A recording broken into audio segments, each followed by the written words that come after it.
You want more people watching you do this, Vivian? Yes. We did make it. We are live. Catherine is going to rejoin the Zoom, but we can go ahead and start if you'd like. Okay. Right, well, Thanks. it is now 8:35. I'll call this meeting, February 22nd, meeting of the Riley County Commission to order. Everybody would join me in the Pledge of Allegiance, please.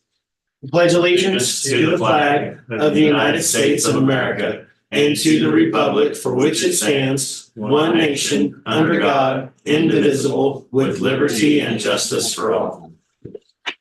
Good morning, everybody. We actually have a crowd this morning. It's kind of nice. So hopefully that equals a good thing. I guess we'll venture and we'll see. So we'll start with some public comments this morning. Looks like Catherine's rejoined us, so we're in good shape there. Does anybody have any public comments this morning? Go ahead. We can get you to come up to the podium and just state your name and.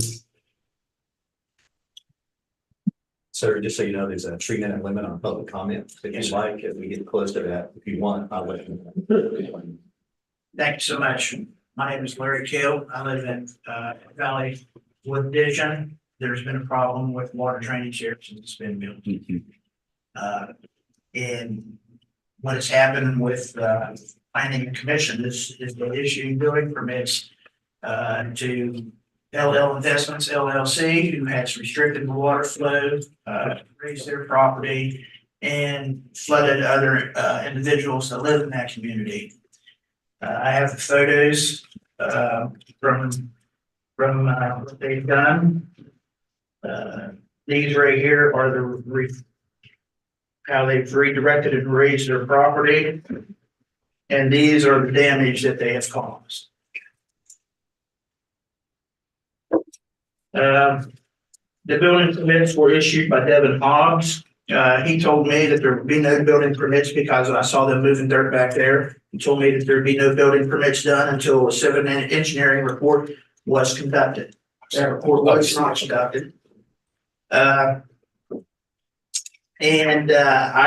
talked to some individuals yesterday about getting that. It's going to cost a good sum of money, and before any permits should have been done, that should have been done to not allow them to reflect or deflect the flow of water, as well as raise their property and flood other individuals in this community. I was told by a lady, either I believe it was Lisa in Planning and Development and or Lori, that LL Investments LLC did not raise any of the property, and I can show you this. They definitely did. I was out there. The gentleman that was raising the property, I talked to him, and he said he raised. I said, "Would you raise the property 3 foot?" He said, "No, I raised it 4." So it's a blatant lie. I asked the question, well, since they've raised their property, can I raise mine? And my answer was, no, you can't. So they've been allowed to redistribute the water, stop the flow down the dike. The building permit says that they have to be 16 foot from the dike. I was told by Mr. Bob Isaac that they were compliant with that, but to get 16 foot for the edge of the property on 1618 Hill Valley Drive, to get to that property line, you have to come over the dike. So I guess this property, when they did the plotting, owns the dike because that's where the water used to flow. They've raised the property, tied into the dike, and caused the flood. So there needs to be a study. And the big thing from this, not only in my flood, but LL Investments Incorporated owns 12 more properties in that development. They've raised them on Green Valley. When it does rain, because it hasn't started raining yet, we all know what's going to happen when it does rain in that community. Got about 10 seconds.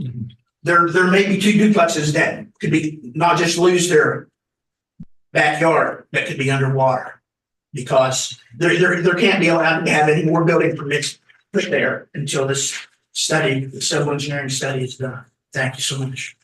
Thank you, Larry. I did not hear where the property was. Can you repeat that? This is a Valley Dale Road area. It's 2814 Valleydale Drive, but the construction is at Hill Valley Drive and Green Valley Drive as well, from where they've raised the other lots There's 12 of them, I believe, that are probably going to be applying for permits, and they just need to be stopped before this civil engineering situation needs to be resolved for water flow. Okay, thank you.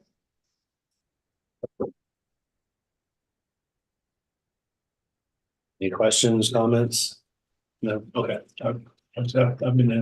He's called me and I was out there. okay, yeah, I may take a dive out there, check it out, or some use Yeah. out too. I've been talking around for it. Okay. Appreciate the comments this morning. Anybody else? Arch crowd? No, you don't get to talk. I was just gonna announce I don't have any executive session. Okay, I'll let that one slide. Anybody else? Quiet bunch this morning, okay. I'll close off public comment and we'll move on to commission comments and we'll start with Commissioner McKinley. Okay, well, going back a week, last Thursday, we had the city county meeting here. And Manhattan officials were discussing the possibility of an RFID project, and there's still plenty of questions on that to be resolved.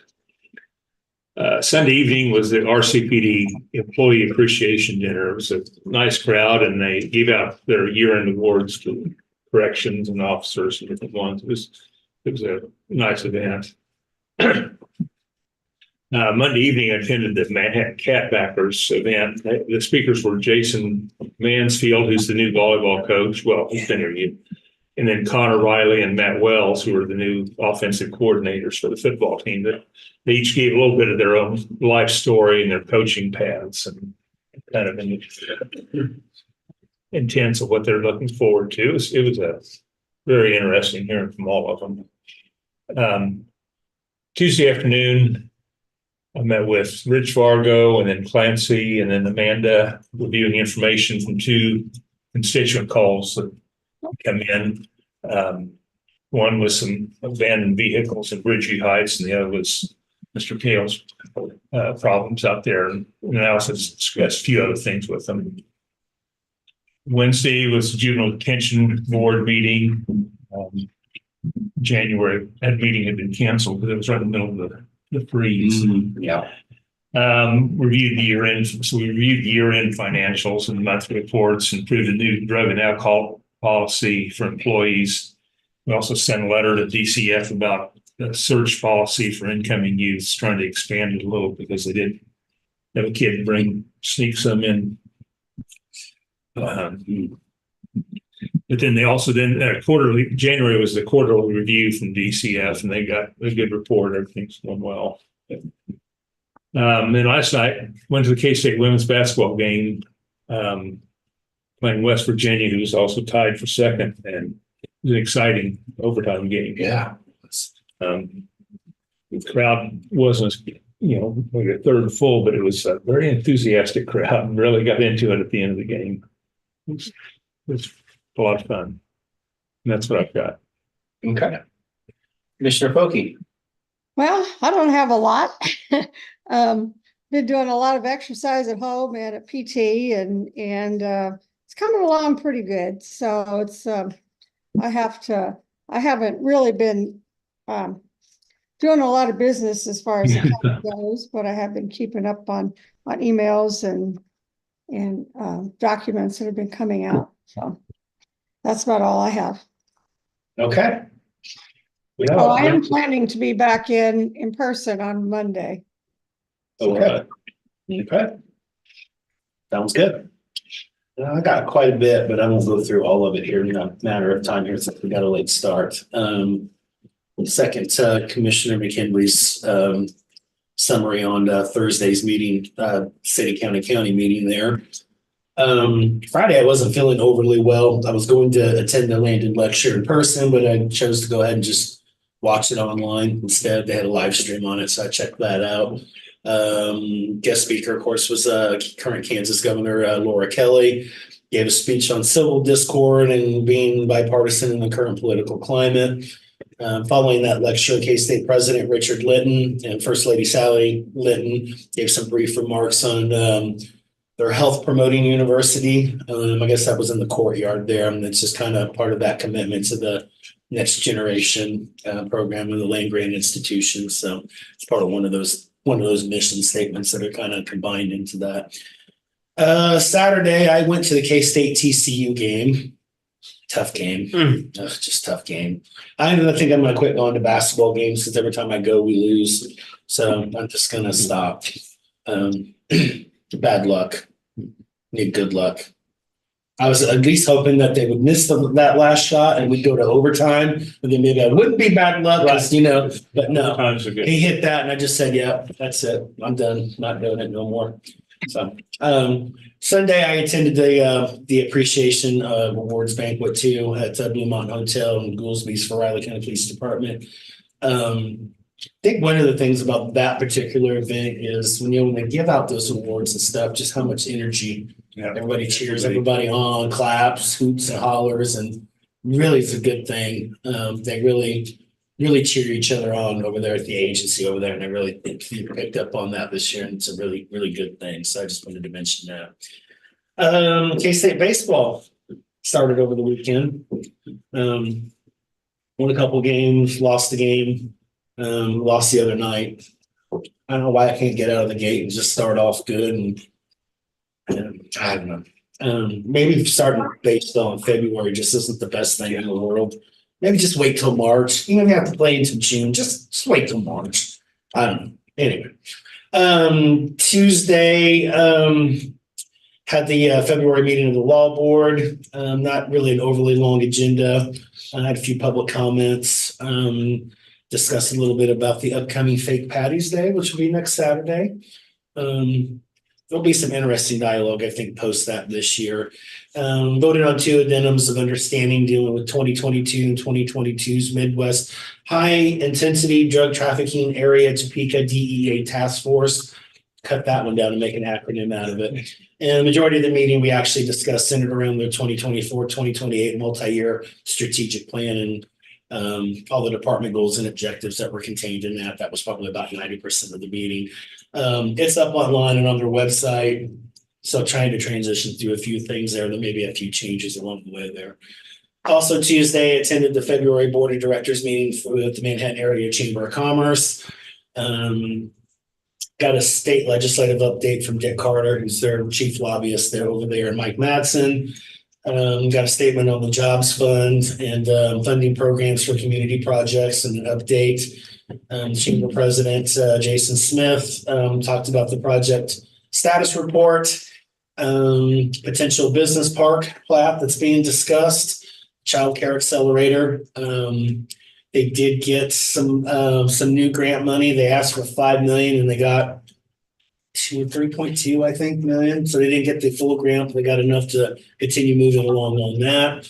There was some discussion from our city county meeting on Thursday on the topic of housing. And they're still working on a strategy for their economic plan moving forward as well. Staff gave us an update on everything that they're working on. Wednesday, I met with Jared Tremblay, planning director for the Flint Hills MPO. Working on adding a 10-year kind of plan to the Connect 2040, which I guess will now turn into Connect 2050, because it's 10 years. So if you're doing the math, that's what it works out to be. There's several other things pertaining to that Manhattan East Corridor plan and Highway 24, not just over in Potawatomi County, but even moving up towards 13 and 113 over here too. We talked a little bit about that, and just some dialogue and some other area and regional projects that are on the horizon. Wednesday evening, last night, I attended the business after hours that was hosted by the Manhattan Area Chamber of Commerce. The event this time was hosted by WTC out at the Office Park in Rocking Cays. Very, very well attended for this particular event, and it probably should have been. WTC gave a pretty big community announcement last night. They are investing $50 million into a fiber project for the city of Manhattan over the next 36 months that will basically provide internet for everybody in the city of Manhattan. $50 million. And it's all, to my knowledge, it's all been locally financed too. So pretty big expansion, pretty quick turnaround on that, but I believe they can get it done and do it. And they are also working on a couple other rural initiatives too. And I'm gonna be meeting with them on that here shortly to get some more details. I'll expand a little bit outward west and a little bit more north too, by the way. Just be yes. sure they at least go to Lori for me. Yeah, that's why I'm directing that Lord. There is some discussions about pushing a little bit more north, but want to be careful not to invade Twin Valley's territory. They've got a map and kind of like building of the railroads, everybody will beat at some point. And the philosophy is it may be that point. I don't know. So we'll have a discussion on that. I'll get with certain people on that after they're done. They'll each stop a mile away, Yeah. each direction from your house. That stopping point will be just right there at Lori's property and we'll be like, oh, well. Maybe they put a flag up so you'll know where it is. Neither one of them want to come out there. Yeah. We realize that there's some challenges in and around that area, topography, geography, some other things, but it's being discussed. So better than nothing. I told them they needed to start over in Northview on this project first. I didn't get a response on that. So yeah, it is what it is. So I did make it over to Ogden last night, updated them on some stuff that's going on. Stuck around to see Russell Shipley give their city audit for last year's budget. And you mentioned K-State girls team. They also won earlier in the week against UCF in a nail biter too. So Mhm. at least they're winning, so that works. That's all I got this morning. Ready for business? Some business, yeah. Okay, first item we have, I need a motion to accept Chris Hunter's resignation and appoint Wyatt Moore as Wildcat Township Clerk. Excuse me, accept Chris Hunter's resignation and appoint Wyatt Moore as the Wildcat Township Clerk. I would second that. Okay, it's been moved and accepted, moved and my brain just stopped. It's been moved and seconded to accept Chris Hunter's resignation and appoint Wyatt Moore as Wildcat Township Clerk. All in favor? Aye. Aye. Next, Commissioner, need a motion on the tax roll corrections. Okay, not everybody speak at once. It's a lot of them. Yeah. You know, it's that time of the year. I move to approve the tax roll corrections as presented. I would second that. It's been moved and seconded to approve the tax roll corrections as listed. All in favor? Aye. Chair, please. Oh, boy. You keep going, John, or wait? Yeah, keep going. I can sign as we move on. Okay, need to make a motion to sign a corrected letter appointing Steve Hargrave to 21st District Judicial Nominating Commission term through March 4th, 2028. I would make a motion to sign the corrected letter appointing Steve Hargrave to the 22nd or 21st District Judicial Nominating Committee term through March 4th, 2028. No second. Okay, it's been moved and seconded to sign the corrected letter appointing Steve Hargrave to the 21st District Judicial Nominating Commission term through March 4th, 2028. All in favor? Aye. Both signed. Next, Raleigh County Board of Commissioners, position action forms, Kaylee Amaro, new hire, part-time elections assistant, clerk elections department. Stephen Snyder, facility ground tech 2 and parks department, separation of service. Jack Schrader, a new hire as need volunteer firefighter stipend, Riley County Fire District number 1. Both please sign. Commissioners, I need a motion to approve payroll and accounts payable. I would make a motion to approve payroll and accounts payable. I'll second. Been moved and seconded to approve accounts and payroll. All those in favor? Aye. Aye. Both please sign. Commissioners, are all of you wanting to attend the 48th Annual Kansas County Commissioner Association Annual Conference, April 16th through the 18th? I was until I saw it was going to be at a casino this year. It'd be dangerous. Yeah, I'll attend. Yeah. Catherine, No, what, it's in April and where is it? April 16th through the 18th, it's in Pittsburgh, Kansas. Oh, goodness. Okay. Yeah. Yeah. Please say Kansas. Yeah. USA, Crawford County. I don't know yet. That's too far in advance. I got to get through a few things first. Okay. Those rooms fill up kind of fast too, so I wouldn't wait too terribly long. No, I will, yeah, just remind me, Rich, if you would, next week. Yep. about that. Okay. Also you want, hotels Monday, Tuesday and Wednesday, or just Tuesday and Wednesday? It's Tuesday, Wednesday, Thursday for the event, right? Yep. Tuesday, Wednesday, Thursday. Okay. For the event. Usually it's a half a day on Thursday. I'm probably just gonna do Tuesday and Wednesday. I don't think I need to go the night before. You know, how, say when it starts on that first day. See the schedule. Does not have a I schedule. think if I saw right, there's a opening ceremony thing or something on Tuesday night at like 8 o'clock or something. Do you No, I have didn't an agenda guess. for that yet, Rich? Do not. Okay. They only listed last year's from Hayes, but it's usually they have some opening thing the Tuesday night, and then it's a full day Wednesday and a half a day on Thursday. Typically. Yeah, probably not. That's probably just 2 nights.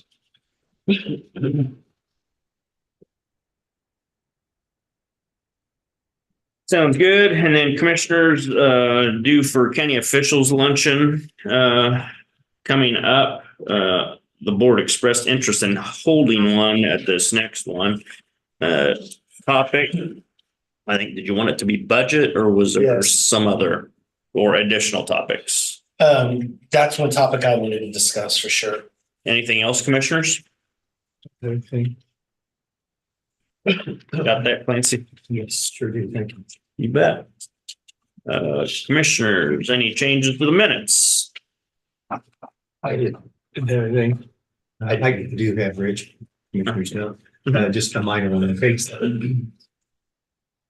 Let me bring it up here. Yeah, just Clancy. let me know when you're there.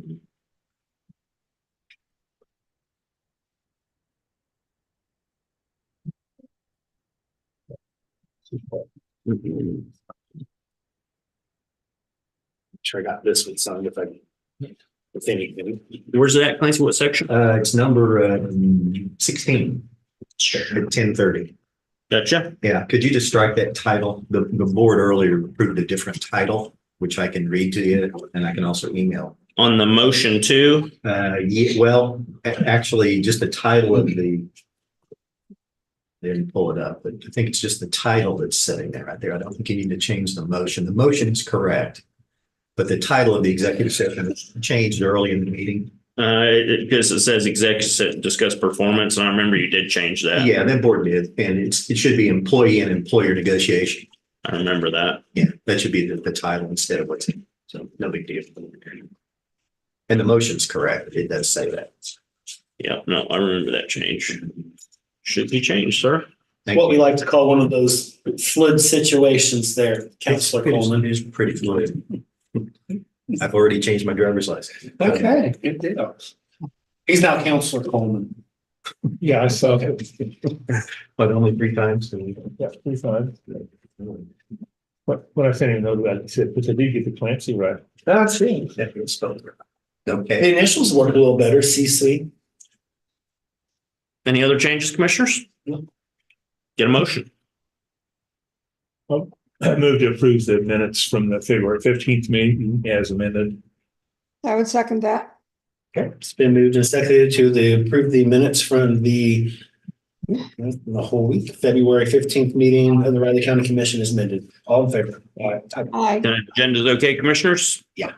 Any items for next week's press conference? There's a few items on there already. Yeah, Okay, we're good. it's about time for Mr. Wilkerson. Morning, Barry. Morning.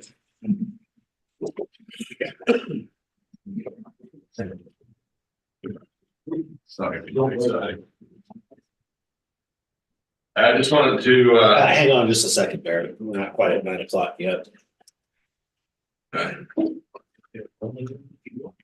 Now we are, sorry. Just in case somebody complains. just to follow up from last week, when I was in here, we did make, an offer, to that attorney, and that's conditional, obviously with the couple of things we have to do.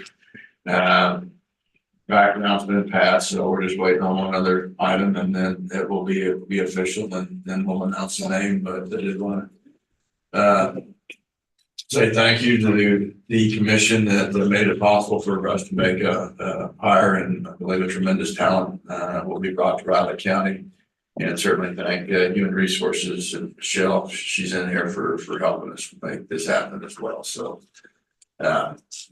believe we will be certainly better served as a community. And so thank you for allowing us to do that last week. Other thing is we do have one court staff person who will be out for a few months, but we expect to be back in May. Just had a medical issue that needed to be addressed, but we are otherwise we're doing as well as we can do. March 1st, which is coming up here before we know it, speedy trial kicks back in, statutory speedy trial.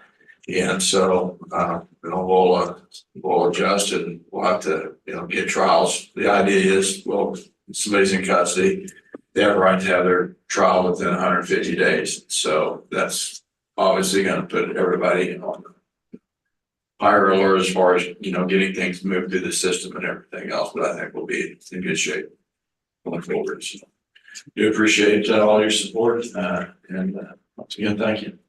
Thank you, Barry. Any questions?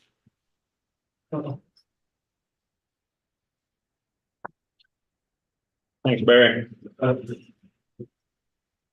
Next, we have John Ellerman up at 9:05.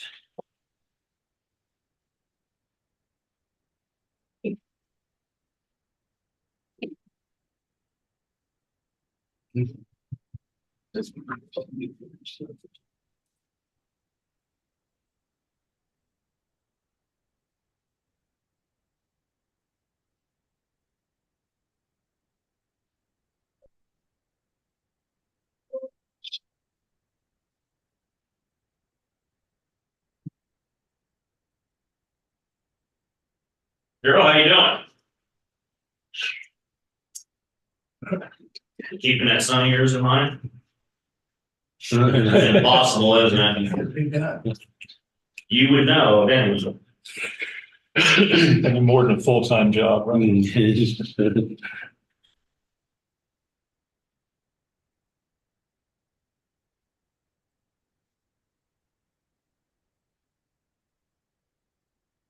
It wasn't that bad, but the volleyball coach spoke with some. Oh, really? Yeah. And he's gonna. You seen the road rest. Yeah.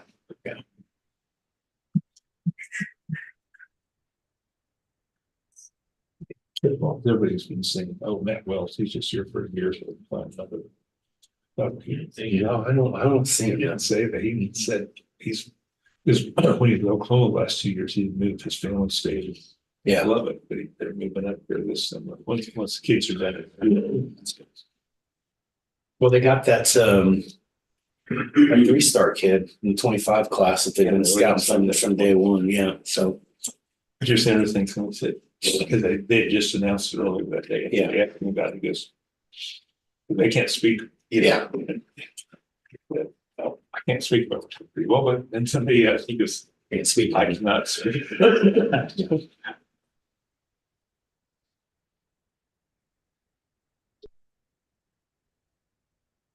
can't tell you how many people now. I was at DC from Columbus area asked me about Will Howard. Are we getting a good quarterback? What are we getting? What are we getting here? Everybody's going crazy about it. So you guys are getting a real good kid. I think the offensive system they're putting in place will be good. Yeah, it's so good. See what it is.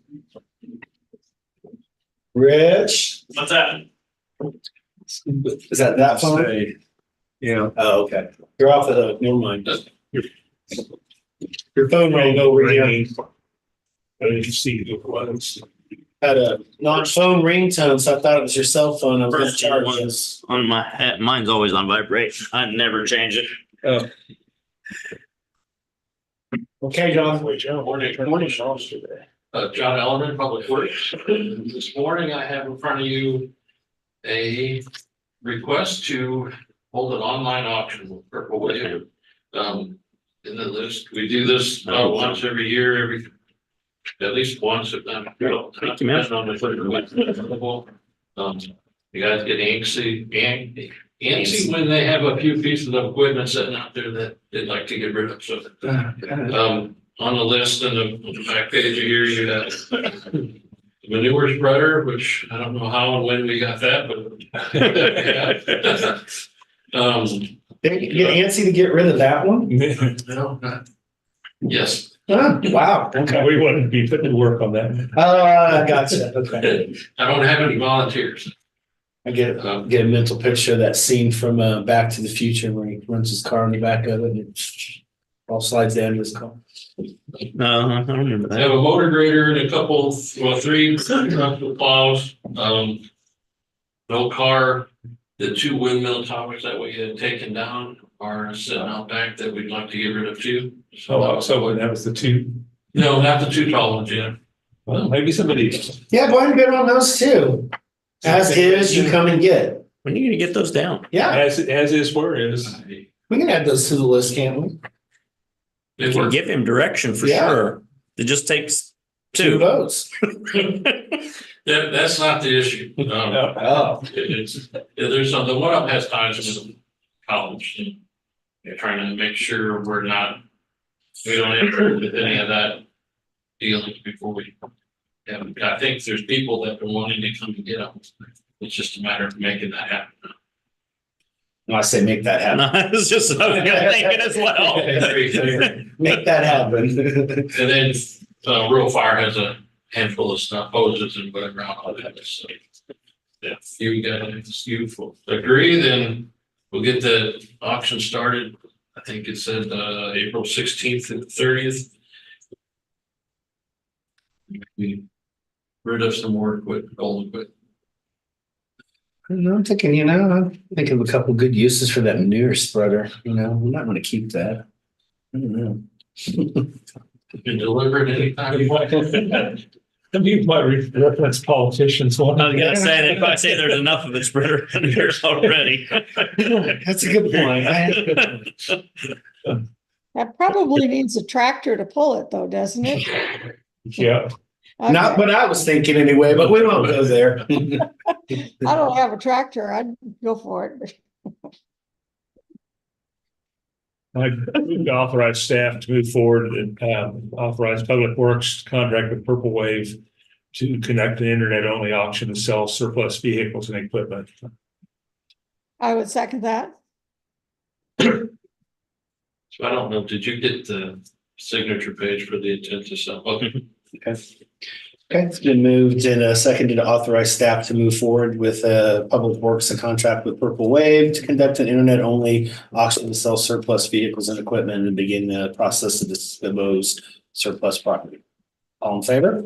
All right. Aye. Both signed. Thanks, Sean. Next question, you have Clancy Holm at 9:15. Daryl, were you here for the Wildcat Township Board thing? It got signed. They approved it. Okay. Yep, Wayne was here earlier. A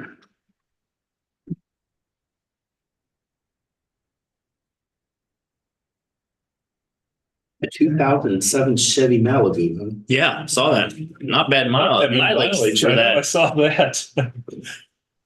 You could wear Groucho Marx glasses and go bid on Yeah, it. Cowabunga. Well, it's internet. That's true. Internet, don't even, well, still might want to do it. People are always watching. Do have one gripe here, though.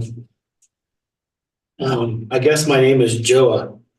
I don't know how you pronounce that, but we left an N off. No, I didn't. John, how do you misspell your own name? He's gonna blame it on somebody else. Yeah, that's why you're here, right? That's Davis Cole. Yeah, and you wonder why nobody likes you.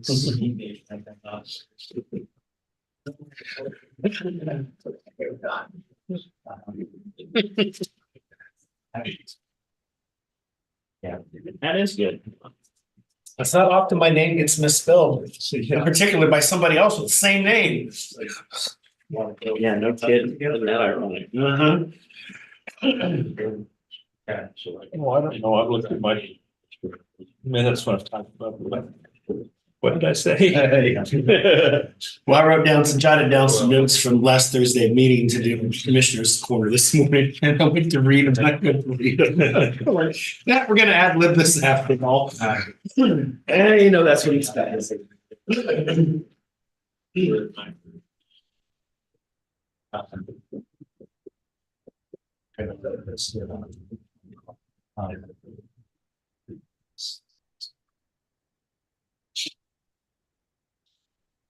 Yeah, Mr. Haley told me earlier in the week, I went out there. It happened to be in town, doing something at a meeting. So call, so, oh, well, you go to buy and look at it. That's when he's.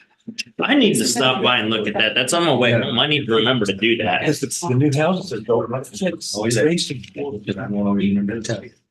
Oh, Well, in that area already had that. right, I don't see that. Those colors. It's cool. Thank you. I feel kind of springy. It is, it is. Read them.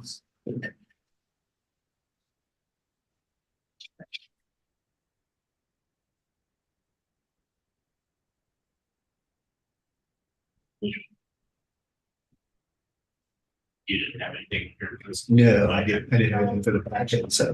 no problem. I'll just make a presentation on this. You go And if it goes down in flames, I don't care. Yeah, exactly. Not like you need one. And if you want to do it, do it. If you don't, don't. It's not really necessary in my point. It's my point. Not even listening, can't even torture.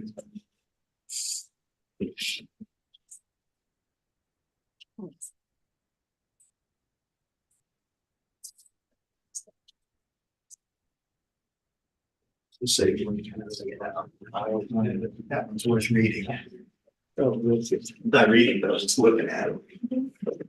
The final action this morning. Left open records. This is the Unincorporated Area Nuisance Abatement Act. It made it through the Senate yesterday. Thank goodness. Well, I said, it made it through the floor debate. And it's on for final action this morning. And looks like it's gonna work. Then it goes to the house. It's the House or Conference Committee, apparently. They always remind me of things like this. It's conferenceable. They have the ugliest words for things. There's something on our clerk's listserv yesterday about another county that had an issue going on in their community and was asking if, you know, that they don't have the authority. But this county doesn't want the authority either, so. Sure. Sure. It was a smaller, much smaller, you know. Yeah. Yeah, it only matters to those who want. Because I almost said, well, yeah, you know, I read in, well, we don't want this neither. So I thought, oh, okay.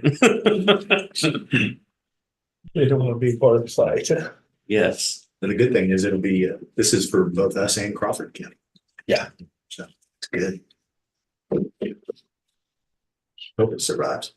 I was told that if it made it out to the floor, there was not, particularly with the amendment, there wasn't going to be any issue. And it sailed through yesterday. It shocked a lobbyist. I don't know if I've ever heard him that almost giddy. Even telling my setback because you can't picture Tom. Yeah, that was, yeah. He's too big. He's like, hey. Oh, yeah, he is. He's pretty easygoing. Yeah, Giddy. Giddy well, he's watching his daughter play volleyball or softball. I bet it's pretty giddy. Business. Oh, okay, okay. So, he was enthusiastic and rightly such. Yeah, there's a whole bunch of those empty lots out there in Valley with where it's LL investment spot that started to build some houses in. Which they were owned by someone else. Mhm.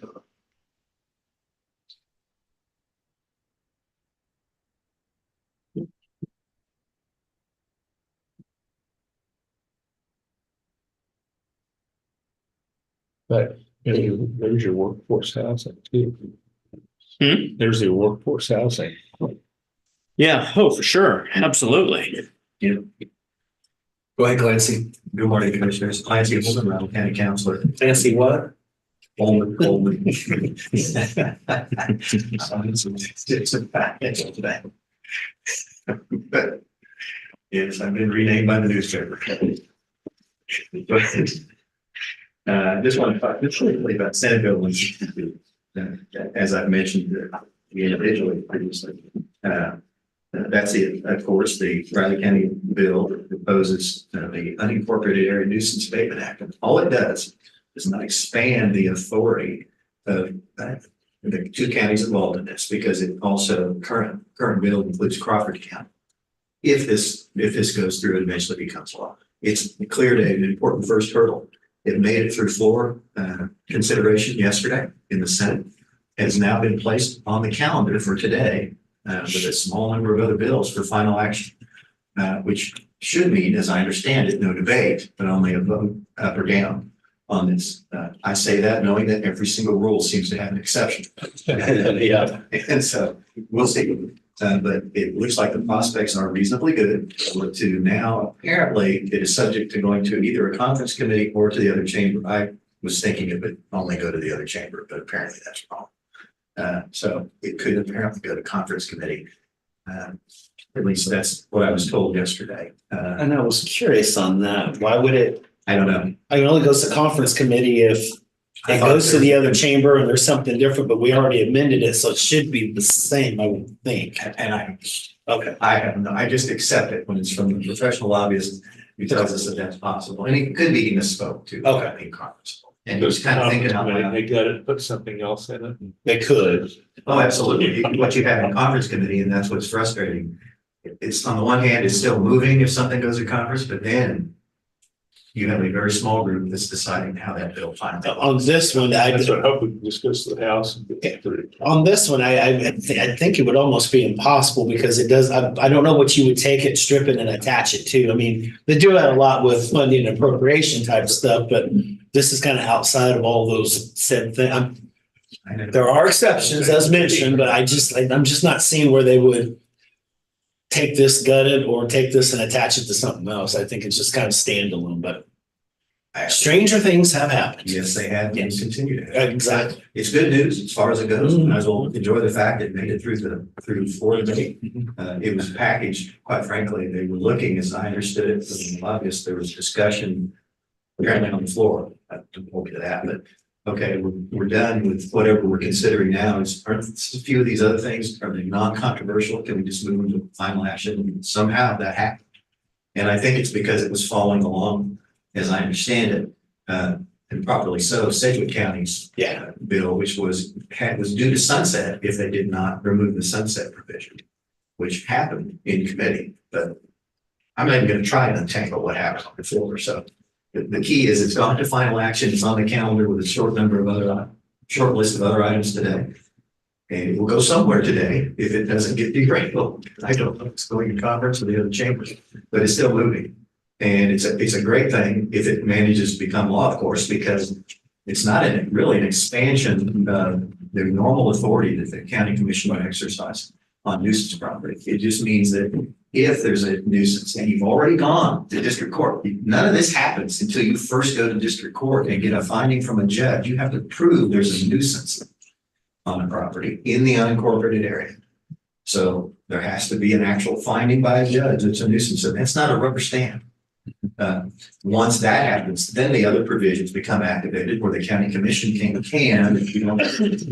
get involved and say that, okay, based on this finding, you are going to find that there is a nuisance. You don't have to, you're not obligated to. There's all kinds of protections in here for the landowners involved. We plug those in because they were in the Sedgwick County legislation and it's worked for them.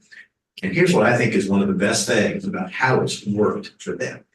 The fact that they have had that legislation for almost 3 years, at least 2. Can't remember whether it expired after 2 or 3. It was scheduled. I think it's 3. And I think 3 is right. It worked in this way. They've never had to use it. Because knowing that it's there, when they have those discussions with a property owner and told, this is what we can do, we don't want to, we'd rather have cooperation. We'd rather have you voluntarily remove this, abate this, whatever the problem is that's causing a nuisance for your neighbors. Then, again, it's exempts ag property. Ag property is not covered by this. It's only residential property in the unincorporated area. Property being used as a residence. This doesn't depend on how property is zoned. It's how it's being used.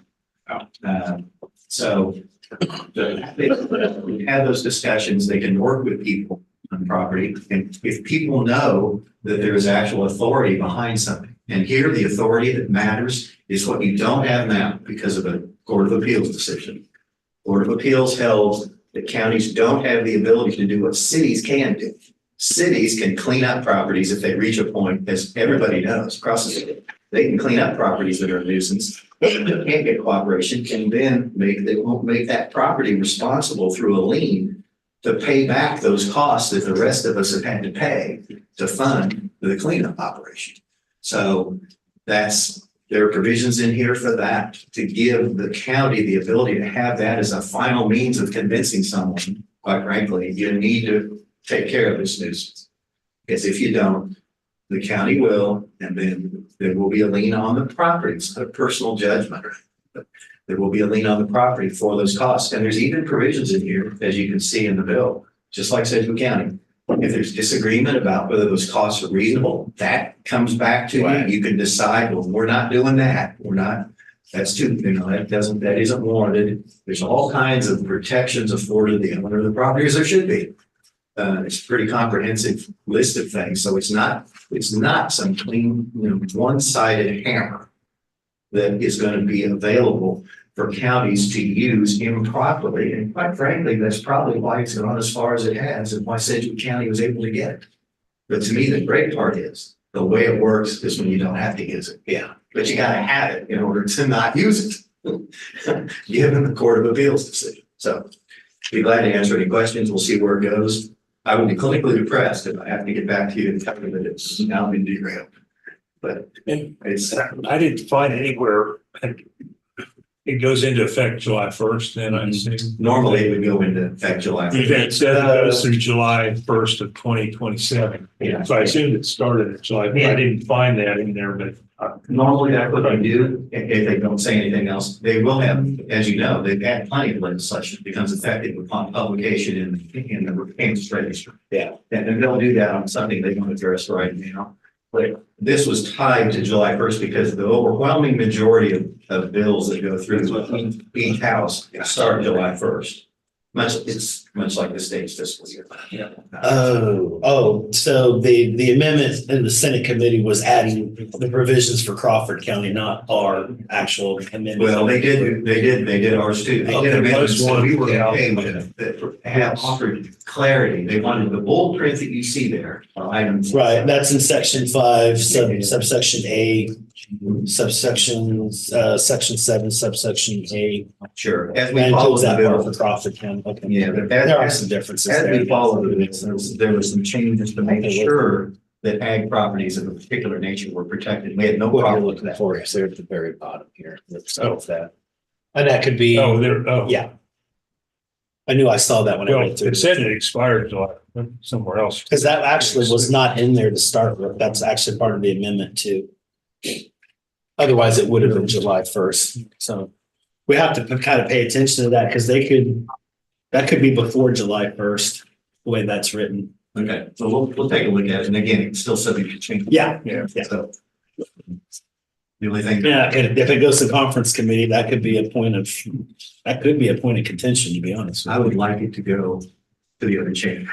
I would too, because I don't think any changes are going to be made to it, and then there'd be no need for it to go to conference committee because. Yeah, if they both pass the same. Yeah, That's how it goes, right? Yeah, but if they change anything, then it goes to conference committee.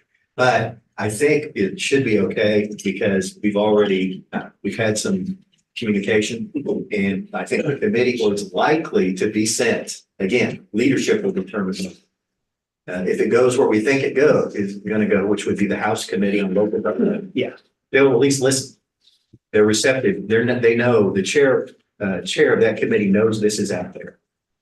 But if it goes to committee, it won't get work this year because committee work's done. This one though, it started out, I think It would get past turnaround, so it just has to go to the other chamber and its original committee, stay above the line, but it wouldn't get work this year if it goes to the committee. Well, that I'm not sure, again. Show me the rule, then I'll tell you what they mean. Well, no, they've done all their committee work. That's why they got this through pretty quick on the Senate side. But as long as it doesn't end up in its original chamber, if it moves to the other chamber, even if it's committee, it stays above the line because this would be in its second year. So it would die if it didn't. Right, they need to do something with it this year, that's true, because it is in the second year. But again, as long as, it can also be, of course, blessed, if it needs to be blessed based on what committee, they can send it back. Yeah, we are and say now it's, that'd be now it can okay be too. moved. Who knows? But good news all around, we can always we can legitimately come up with ways in which it may fail still. Hopefully it won't. And if it comes through this way, it'll be a great tool that will help us work with people. Yeah. I mean, that's the real benefit. And I'm not kidding about it because that's much easier than trying to. Tools you don't want to have to use, but it helps. It would be great. Because there's no point in bluffing on such things. People are entitled to the truth. And they know very quickly that we cannot do that. We cannot do what this bill allows to do, which is to make the property responsible for the cleanup costs. If we have to do that and can't get cooperation. So. That's all I have. Thank you. And if this fails, it's John Ellerman's fault. JOH Ellerman. Yeah, I'm not sure how, but it is. It's, I'll have to talk to myself when I get back to the office. you know, Go ahead and do that, but just don't answer, you please. know where the disciplinary forms are, don't you? Never had to use them on myself before. You have to have a discussion. Mr. Ellerman is up at 9:35, commissioners. Ironic how it's spelled right on the agenda.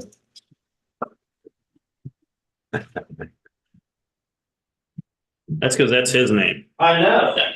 Mine doesn't matter, apparently.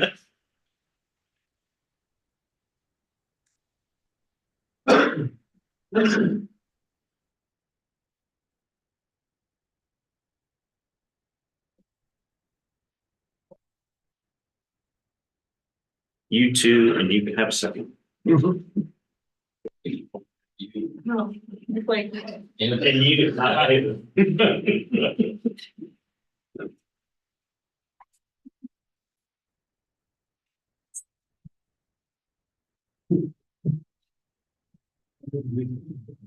Oh, boy. It's a possible sensitive.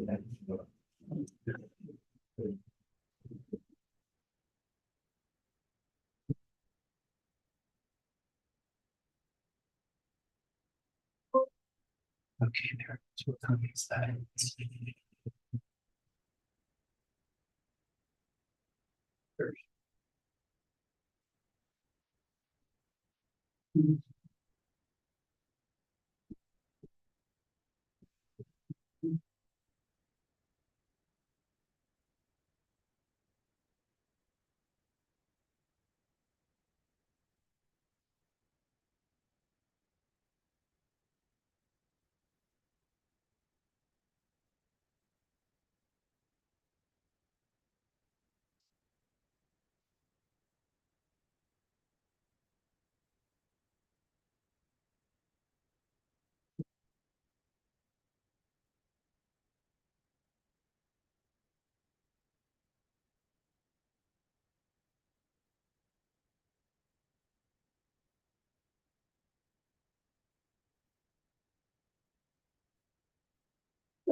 I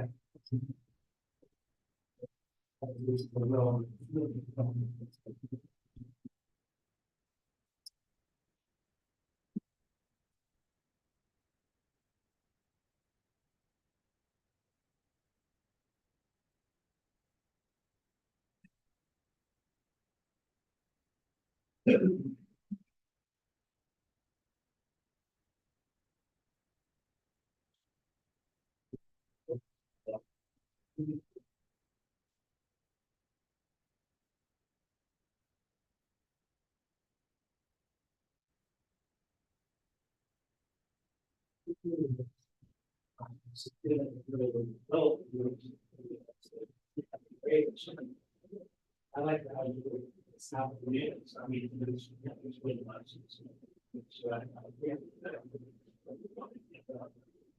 How you doing, Michelle? I'm okay, David, how are you? Busy as always. Are you ready to hire some new people? I guess we'll see.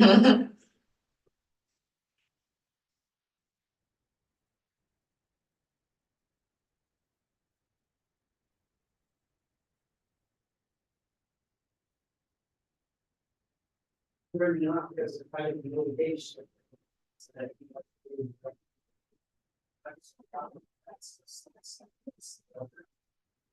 These are the things. So again, litigation. Well, it's already been one. Yeah, that was the first one, like 6 years ago.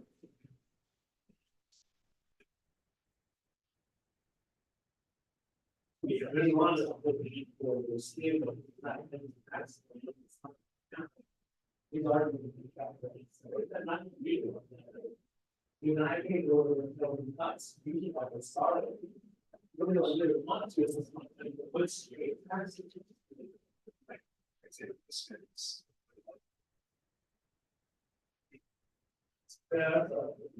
was really set up with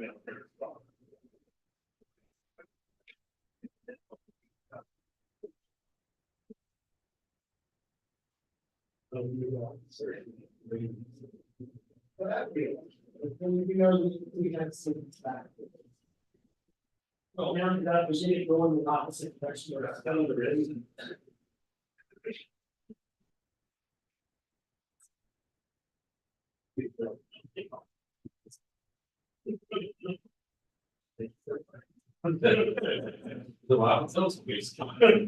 Actually, you don't have to hold your breath in 2 months. It shouldn't, I always thought it was, man, Oh, good. He doesn't even know the date. No, it's June. I used to know the date, and I tried not to let the commissioner. That's the one day each year where you are an employee of Will. That's every day. At least in terms of, Every day, he's an employee at Will, isn't he? He is, but the one day that he can be fired without cause. June 1st. What was that day is not on there? Leon knew what day it was because he'd always raise it. He always talks about it. Yeah, I knew that, I knew when that day was. And don't be thinking you have a contract, because you don't. You have a resolution. They're pointing you. June 1st, huh? Yeah. Start keeping a scorecard. Start making a list. Depends on how fast my bridge gets fixed. Let me see. You don't have equipment out there this morning? That thing, that's happened several times on that little bridge. Happened before. Several times. Once in a while, just an oddball spot. The one last year was big, I guess. I drove by it for a couple of days and they stopped by and looked at it and said, man, it was really. Has there been any water? No. I didn't think so. So I'm like, that was what kind of concerned me, a little bit of water. Mhm. Well, now you just jinx it. We're gonna get a whole bunch of water, whatever it is. Hey, we need a whole bunch of Was that water. Rich's house going to wash the bridge away? Oh. Well, that's Rich's problem. Anyway, go ahead. Good morning again, Commissioners. John Miller, Public Works. I am asking to fill a few positions at the Parks Department. First, it's about time. I'd like to see if we can go ahead and start advertising for seasonal positions. He has 3.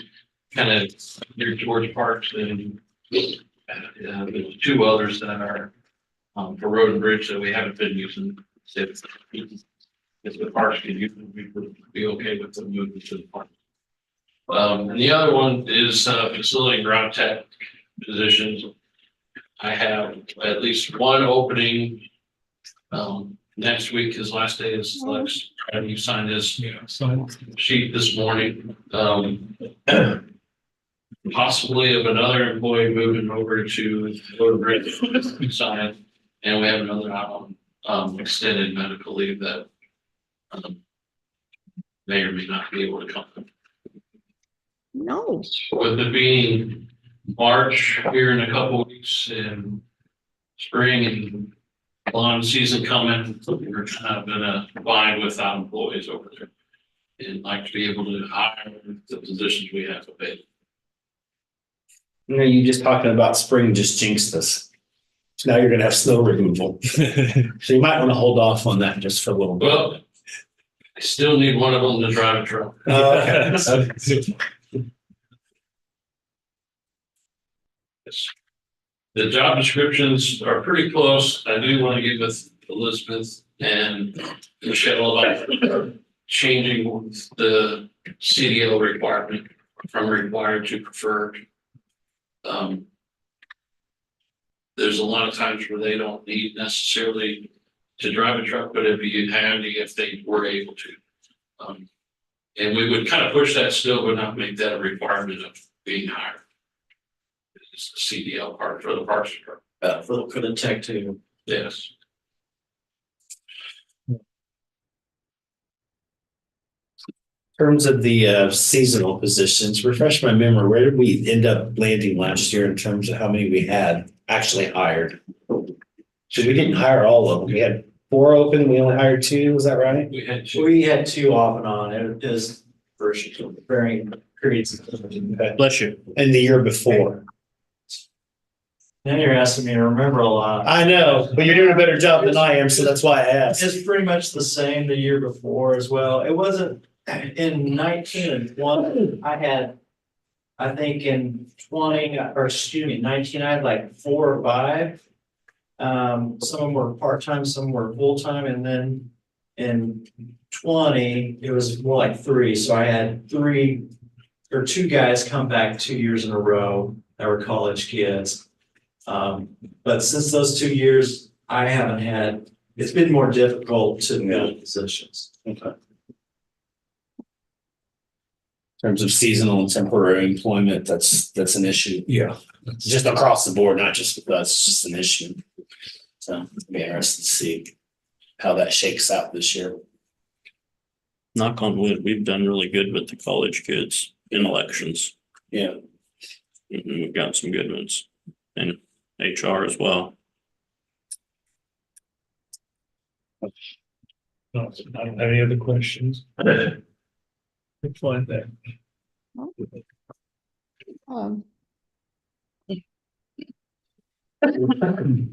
Well, I could make a motion to approve Public Works Department to advertise for the open facility and grounds technician 2 on the seasonal parks positions. I'll second. It's been moved and seconded to approve the Public Works Department advertisement for the open facility and grounds technician 2 position and seasonal park positions. All in favor? Aye. Aye. Thank you. Thank you. You're welcome, JOH. Commissioners, next you have Shelley Williams at 9:50.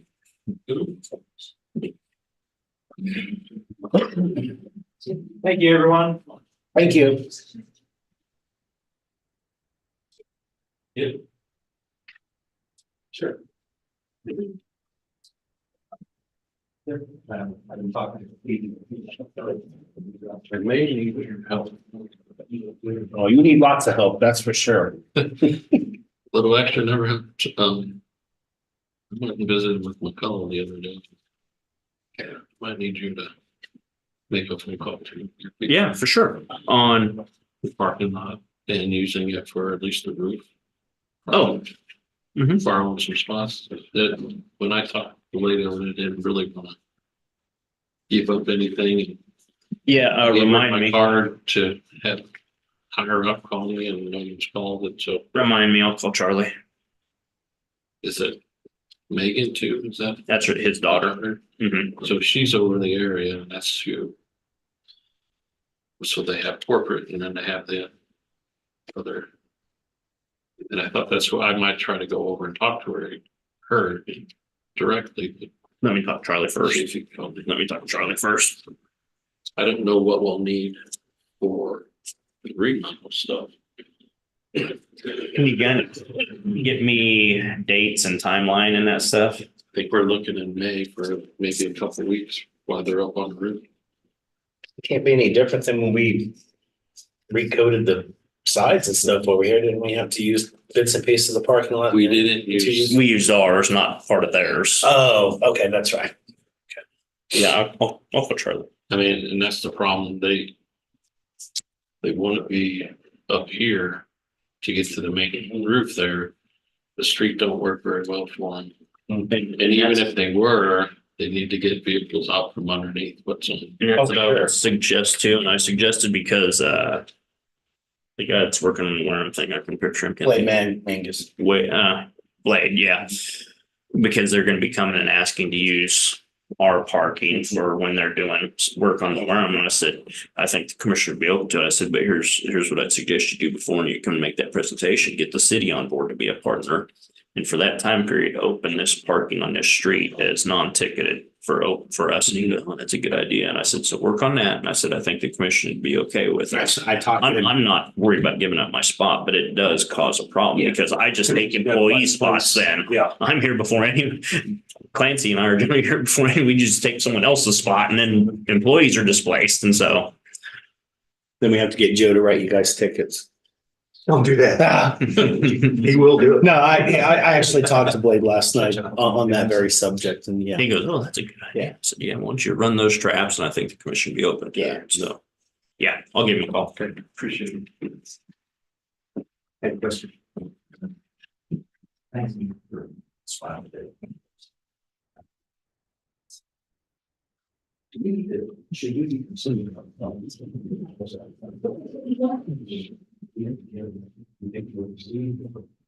Plastic over and back.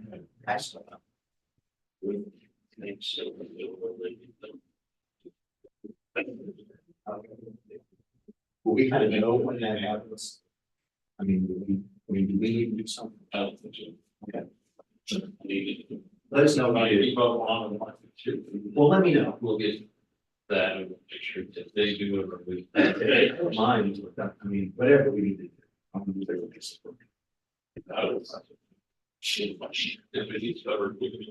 Okay, I just, it had not occurred to me and I'm not trying to be obsessive about this. I tease just about how this, my stuff. Today, so, which is very cool. They were, they was duplicated or. They were distributed, so we have to stop that. Yeah, it's great. That is. Oh. Yeah, well, I mean, I don't either. Why would it be different? I can't. Not that I've read it well. I'm not, it's not even the it's worse on how. Well, I just want to touch base with you on it. I had not even thought about that. If we needed to do something, I'm willing to do it. I think we're gonna, particularly the beginning, I'll possibly run it down. You know, I think I'm gonna have the meetings, right? And any time I just go over them. I'll probably come down, so I guess. Then I think for a most part, you might be able to. And I think it's always noisy, I right, and I can do that. Well, story later, but particularly to do it brief, we got a couple, at least one fellow. So. That's easier if you don't have interruptions. Than at least it is for me. Okay, cool, thank you. Thanks again for all the, I really appreciate the initial heads up, because I was not even thinking about that. But I said, thank Shelley for that. She was a pain for days. I had to rush her for days. Let me forget about it. Mentioned that to her, but that's what it is. She knows. She did well. Yeah, she was concerned. She texted me because I was out that week, and she texted me that it was bad enough that she almost sent people home. And she was concerned that might be seen as open revolt. I said, no, if you're standing beside somebody and you're talking and neither of you can hear each other, that's a reason to work remote with that.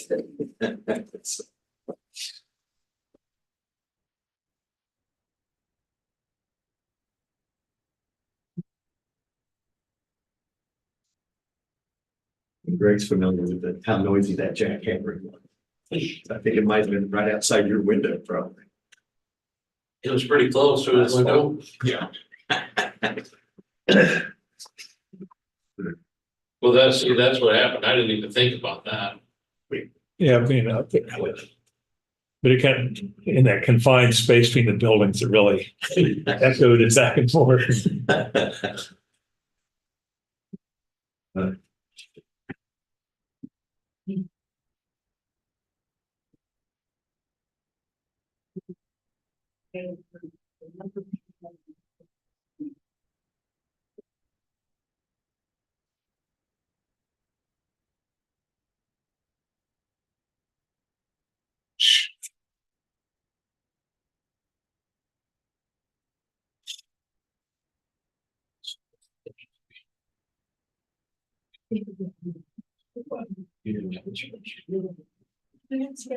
I'll get it to you.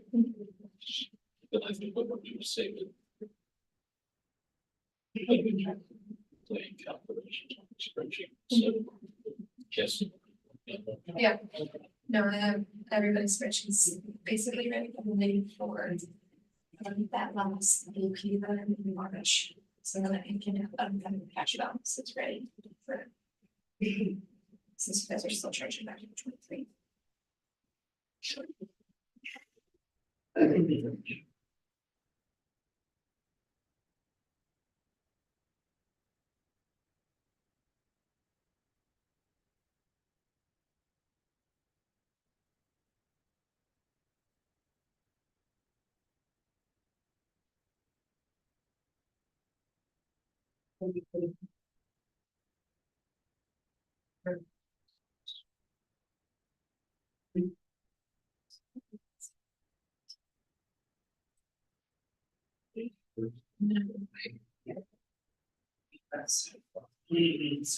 don't like that.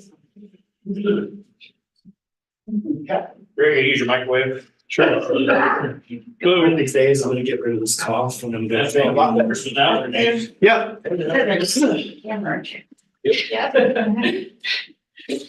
Well, we do have laptops. Yeah.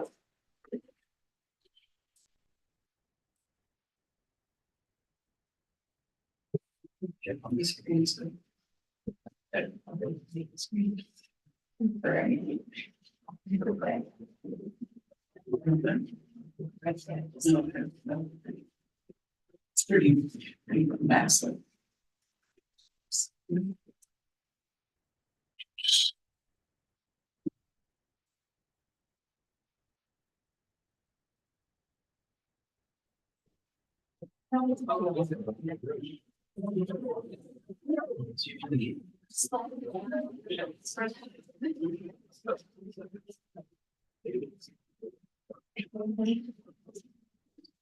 Hey, ladies doing? Counting days. And she smiles. Yes. She's counting hours. You're counting the minutes, aren't you? They have these free apps out there that. How many seconds? 49. Well, on that note.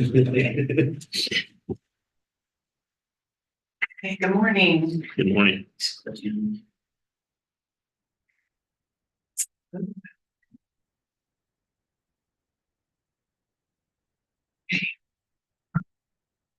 When we started planning for drug court in 2019, we planned for the long haul to include election, messaging, and partnership building. We were able to focus on high-risk, high-need offenders which will have long-term impacts through reductions in calls to 911, reductions in negative law enforcement contacts, jail bookings, jail bed days, and costly behavioral health interventions. In addition to reducing these costly interactions with the criminal justice system, there have been and will continue to be priceless outcomes for our community through reunited families, reemployment, and supported recoveries for individuals with serious substance use disorders. As we approach our 2-year anniversary of drug court on March 2nd, I am reminded of how impactful this program has been to the participants, the court system, and to the individual team members. As a result of drug court, 2 sober living units have been added in Manhattan. A new cognitive learning course is starting through Pawnee Mental Health Services next week. There are weekly law enforcement checks, curfew checks now in the evenings. We have weekend drug testing, weekend sanction reporting, and system partners who have never partnered before sit around a table every week to determine therapeutic and other responses for each participant. If you've not had the opportunity to experience a drug court graduation, I highly encourage you to. Not only will you observe all the hard work each and every graduate has undertaken, you'll hear the passion the drug court team pours into this program. This document is a piece of planning for long-term sustainability to secure ongoing funding. This document will help ensure all of the work that has gone into drug court will continue. Out of the 31 years of working in the criminal justice system, I will miss this program the most. I will miss the proven outcomes that we are seeing, and I will miss the collaboration with all system partners. But most of all, I will miss the success of each individual participant. So to get on to this document, I have been working on it almost a year now. And I'm just going to briefly cover it for you so you are familiar with it when the time comes and my successor references it. The first version, as I go across here, is outlined by who it impacts. So does it impact the entire judicial district? Does it impact just Clay County? And then, of course, the second page, does it impact Riley County? As you know, we have a drug court both in Riley and Clay, which was a unique undertaking to start essentially 2 at the same time with 2 different judges, but it has been amazing. So after looking at it for a long time, I realized that it made more sense. Instead of outlining it by who it impacts, I outlined it by timeline. And so, right, what you will see here is when the grant applications are posted and when they're due, as well as the links and what communication should apply for each of the funding categories as they move forward. And so the top line is what we have now as far as funding sources for the different pieces of drug court. And then the bottom here is what they could apply for in the future to continue drug court. And so these are the categories down here where my mouse is as far as what they could fund. And as you go across, of course, the timelines progress throughout the next year. Some of them are don't have a particular time frame. Some of them are ongoing funding sources. The biggest one here is this Bureau of Justice Administration under the Office of OJA, and it is an enhancement grant for drug courts. We currently have an implementation grant through BJ, which was a 4-year grant. And then this is an enhancement grant, which is either 4 or 5 years, I believe. But that is our biggest source of funding currently at $550,000. And some of the smaller grants, such as we have county alcohol, city alcohol. Of course, we asked for appropriations in the past to send folks to training. Those are all options moving forward. Of course, we were awarded the Kansas Fights Addiction funds through Sunflower Foundation, but there, of course, are the local opioid settlement dollars that in the future, I could see the drug court team asking to utilize some of those funds. So I think the most important version of this is probably the timeline, where it really just outlines due dates of these grant applications moving forward, which is a key document for a grant writer. Do you have any questions specifically or broadly of this document or report that I could answer for you? Not on this, but it kind of has been a while since we've got an update on current activity on it. Okay, sure, numbers and whatnot. Yeah. Yeah. I think we, a couple of times have heard from some of the willing graduates. Maybe that's not gonna be the case in all cases. I understand that, but might be good to Sure, run that back through at some point in time. sure, absolutely. We In the just, next, what, 49 days before you leave? Yeah. We did just finish which is odd, our 9th quarter, and turned in our quarterly report to the Bureau of Justice Administration. And so it has cumulative data of all the participants, successful, unsuccessful, and we could come back and give a recap of that for you in the next few weeks. Might also be worthwhile, and we're not the only ones obviously in the state doing this at this point in time, so I know there's some other Yes. districts have been doing it for quite some Yes. longer. It might be comparative to take some of our early data and compare it to Yes. such as Sedgwick County or Shawnee Saline County. Saline County. Yeah. That's been doing that, and just kind of see how we're matching up. Sure, early absolutely. Process. We did have, we're starting a statewide association, if you will. Sure. There were 200 in Salina that gathered the first week of December for 2 days for exactly what you're talking about, collaboration and, comparing resources and comparing data. And so certainly that is something that we could access for sure. So we can include that as part of our report when we come back. Sounds good. That is all with drug court. Jesse has some reimbursement information to talk to you about. Morning. We presented our adult and juvenile services carryover budgets to you at the August 28th meeting. As a reminder, our carryover reimbursement budgets come from dollars collected by supervision fees, from positive drug test reimbursements, and from the sale of cars or equipment that are purchased with state funds. We're not required to spend these funds, but KDOC does require that we budget them, and we submitted that budget back in August with 100% of the funds going towards salaries. You did approve the budget, but we have since realized that by putting 100% of that towards salaries, we failed to budget any for JCAP expenses, which have to be paid out of carryover funds. So we're requesting today to move $600 out of both the adult and juvenile services salary line items in the carryover budget to the JCAP expenses. And we're not anticipating needing to use, come close to using the full amount in the salary line items. So we don't foresee that having an issue or taking us negative by doing that.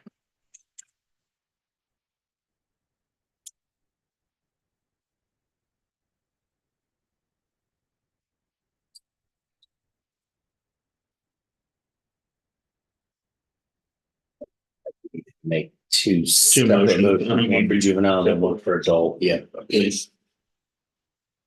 The only difference is that in the juvenile services budget, we do have some funds and agency operations and client services that are funded by our IIP supervision fees. But all of the carryover funds are 100% in salary. We're just wanting to move 600 out of salary and into the JCAP.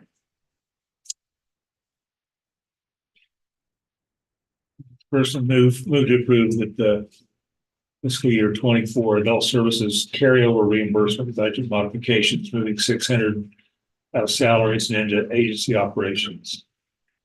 Second that. It's been moved and seconded to approve the fiscal year 24 adult services carryover reimbursement budget modification, moving $600 out of salaries into agency operations as presented. All in favor? Aye. Aye.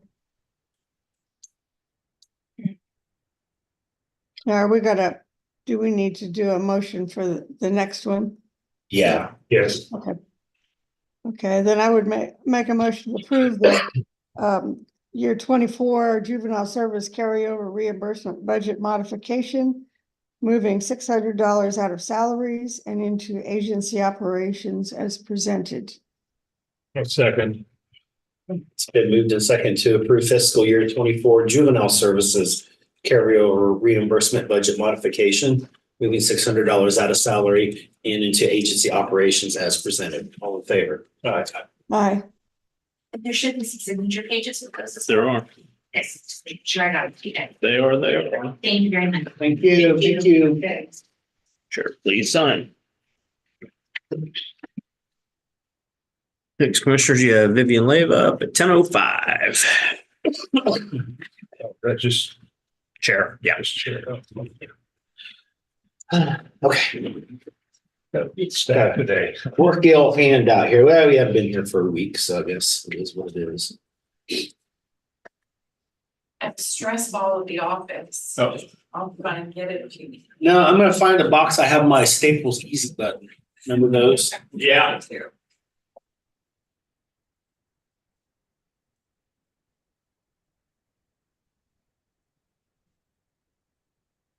There are a few departments with like ring bell for service at the Yeah. front counter.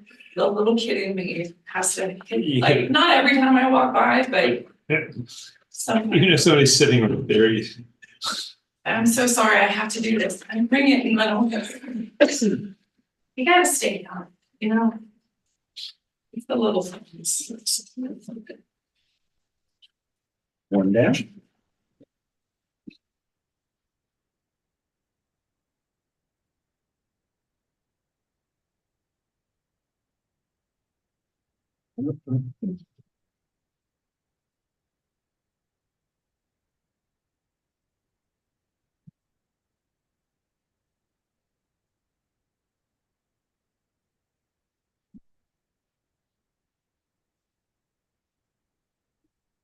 And off on the option. Yeah.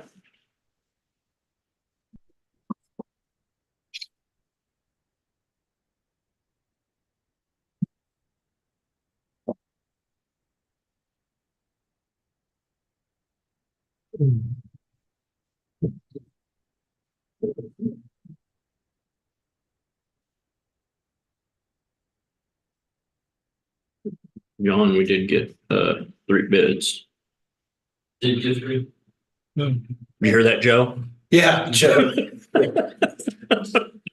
Or Jaw? What Jaw. is it? I think it's Jaw. Jaw? I don't know. Ask the person who wrote it. I have no idea. Could be Jeff. The Joh.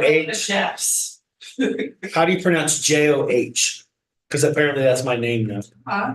Jaw. Jaw. Jeff, Jaw. Oh. Swedish. Yeah. is that you? Are you gonna have to be made fun of the rest of your life for this one? For as long as I'm here. See, the irony, Vivian, is not only did he misspell my name, but in by virtue, he misspelled his own name. I did that once on a news release. Oh, my word. Well, he really didn't. He spelled his fine on his reports. Yeah. Not on the ones that actually count, apparently. Go figure. And I hope she's listening. I mean, I hope I'm listening. I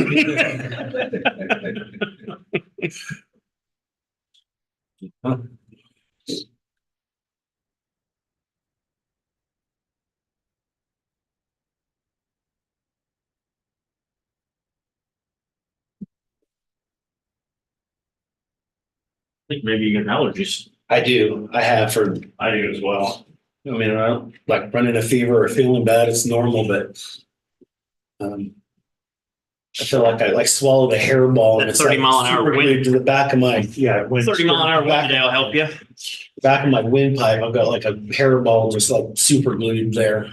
It takes a lot of energy out of you. Like you think, oh, it's just allergies, but it'll drain you. Especially when you get old like me. Don't you feel sorry for him, Commissioner McKinley? Feel sorry for me. What really takes the energy away from you is when you start getting consonants and letters taken off your name. Just doesn't make you feel like a complete Makes it easier to person. write your name. Yeah, that's short Yeah, for I you. was just thinking of you and your signature. Yeah, that's true. Yeah. I'm gonna have to change my stamp now. You know that, right? Yeah, I know. That's the real hassle. Yeah. Those aren't hard. You. When you curse shave that, it off. you do that, curse that with real John and not Pick John. razors, maybe that. On that note, you can start your update now. I don't know how you're gonna top all that, but. Vivian Leyva, name with a lot of letters, public information officer, Riley County. It has been 2 years, more than 2 years now, and they say, you know, it takes at least 1 year to like get in tune with the cycle of a new job. So I have 2. I feel like I have a better understanding of kind of the ebbs and flows and the different demands month to month. So the theme of this year for me has been planning. And I'm showing this just as a tool. So Office 365 has a planner module that allows you to make all these lists, and you can assign dates, you can collaborate with people. If you want to start using it, I would be happy to give you a little tour, because it is satisfied some inner librarian list maker person. I'm trying to use this to make sure I don't miss anything, because it is sometimes difficult to keep track of like everything going on with all the different departments. I try to choose kind of a theme, a main theme for each month, and there are sub themes. And of course, coming up, it's going to be severe weather preparedness, wildfire season, those things into the spring. And the change in value notice is also going to be mailed this Friday. So working with departments, yes, to get information and education and awareness out about all of those things. So this is how I juggle. If you would like to use this same tool, I'd be happy to come talk to you about it. I watched a little video and it helped me, but I'm a fan of lists. So there's that. In the realm of social media, we've seen some really encouraging levels of interaction, which is good, especially during winter severe weather events. Of course, we can't only do social media, and I'm glad, because I still, on the record, hate social media with fiery passion. But On the record. on the record, I knew it was a good hire. Yeah. We're on the same page there. We'll talk later. it's awful, but it also can be effective. So we've seen some growth in numbers. The odd one is the Riley County Fire Department having gone down after going viral and reaching more than 3 million people. We got a big bump, or what seemed like a big bump, in followers, and then that's kind of starting to settle out. And I'm not sure. Oh, Fire season will be coming up. It'll be picking up. No, I bet you I know what it is. When you pick up, you get all the bots that are on there, the fake accounts. Quite possibly. And then those fake accounts go away. That's Gotcha. probably what that is. Yeah, and then, we Social ended up. media. More than I know about social media. And they do weird things to you if you have an organic bump and then don't spend advertising dollars. Yeah. They. Bots and they organic track are down like for a fucking little bit. transformers or what? Yeah.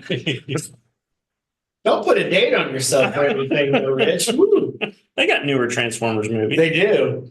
They do. The new Bumblebee, the Corvette one. Woo, that's nice. I'm talking the Transformer, not the car itself, but yeah, it's pretty nice.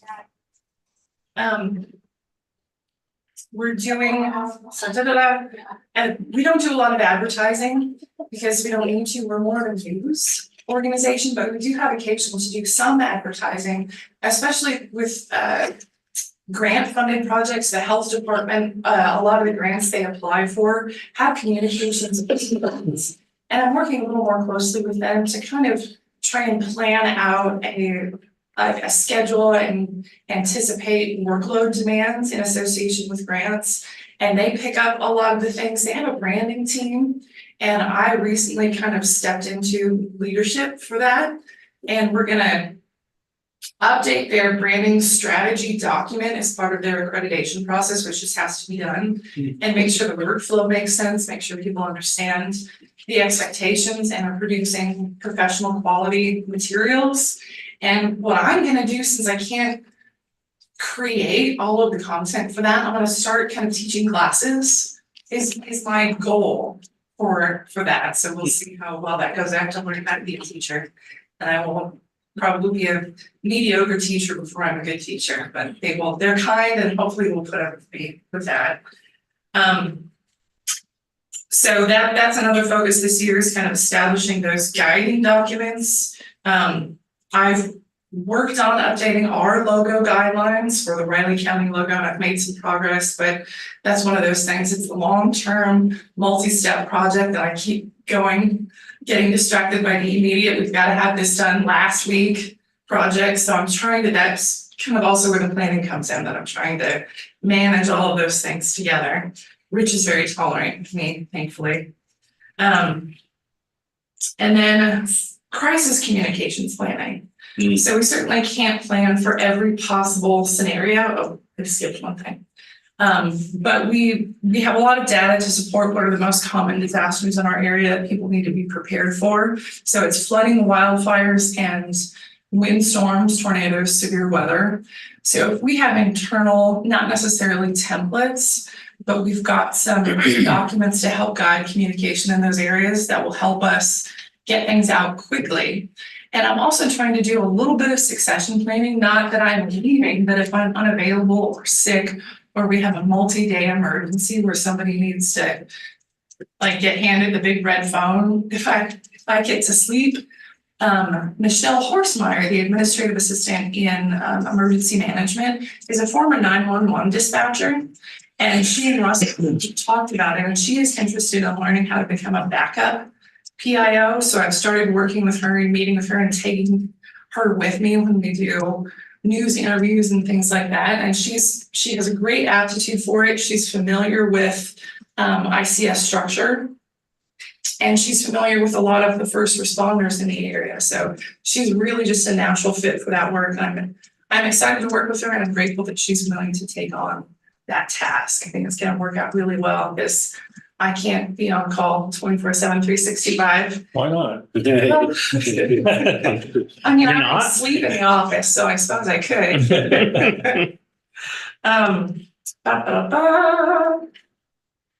Got that one. Health Department Review Foundation. Oh, back to our videos. I pulled the initial stats. They're a little bit lower than our average posts, but we've gotten a lot of anecdotal feedback.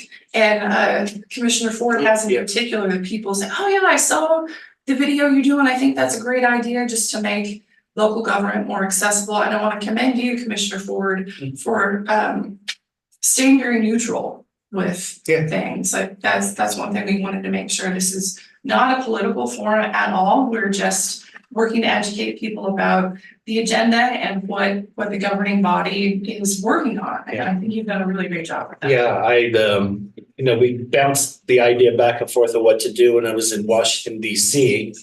So I, on the fly, and this is a testament to Vivian, and I guess her trust in me, handed the Facebook Live account over to me. Of course, I did some other things she doesn't know about that. No, I'm just kidding. So I went over to the Lincoln Memorial and just ad-libbed something there, and they were having a ceremony there. It happened to be on Abraham Lincoln's 237th birthday. Was it? Yeah, they're doing construction and stuff there, that they're doing some of the monuments there, but there was a whole bunch of bustle going on even at 7 o'clock in the morning on a Monday. And I was able to catch all of it in the midst of doing that at the same time. And it was just, this is a really neat, cool moment, and I've had several people comment on that. Did you plan that? How'd you plan that? How'd you get all that to work? And totally ad lib. So yeah, I'm like doing this. I've had some feedback for some employees. I've had some feedback from some people I've worked with. So, and it takes time to kind of build the avalanche of sorts with that, but I think it's a good thing. Yeah, we'll look again at the numbers in a couple of weeks, and if you're willing to continue devoting the time and everyone agrees that it's a good idea, then we'll keep doing that. That's good. Real quick wrap up, we've got the comprehensive plan. These are some examples of logos that exist. We've got like the Manhattan Area 2035s from the city of Manhattan. I am going to try to come up with about 3 concepts. We're going to let the public provide input. I believe in being as straightforward as possible. The term comprehensive plan doesn't mean a whole lot to a layperson, but it really is just a land use plan for Riley County. So we'll give you some options and you'll get to choose. And then just basic website information, still going well. I don't know what the government page is, just kind of explaining the different departments and functions we have. I have no idea why that got so many hits. I don't think they're legitimate. But that also helps me talk with IT and say like, let's keep an eye on some things, and we're just thankfully very focused on cybersecurity, which I think is a necessary evil right now. But I'll go ahead and wrap up because my time is out. Do you have any questions for me? Okay, thank you so much for your time. Thank you. Almost time for Bob Isaac, commissioners. Yep.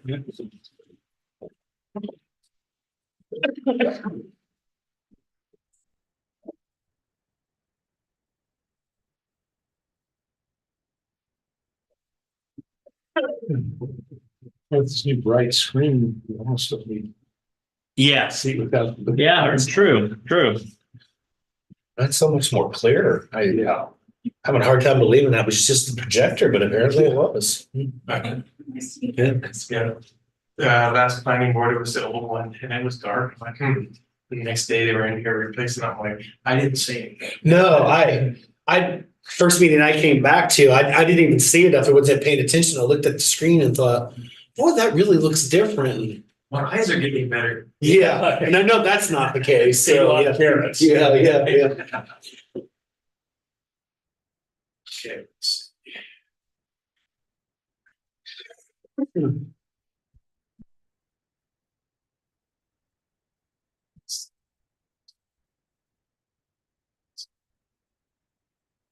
And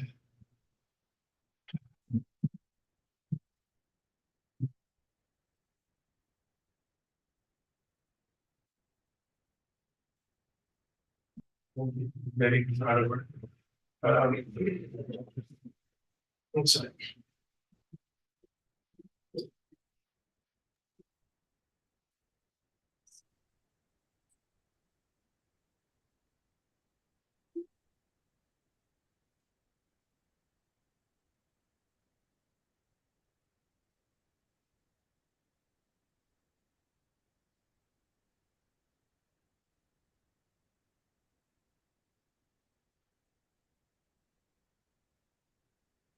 We go on to the Wi-Fi. Under, that's. Yeah, I hope I remember to stop by that area over there. I would want to see how much that's changing. Yeah. Yeah, is that in Riley County or is it in Pot County? Oh, no, it's in Riley County. County.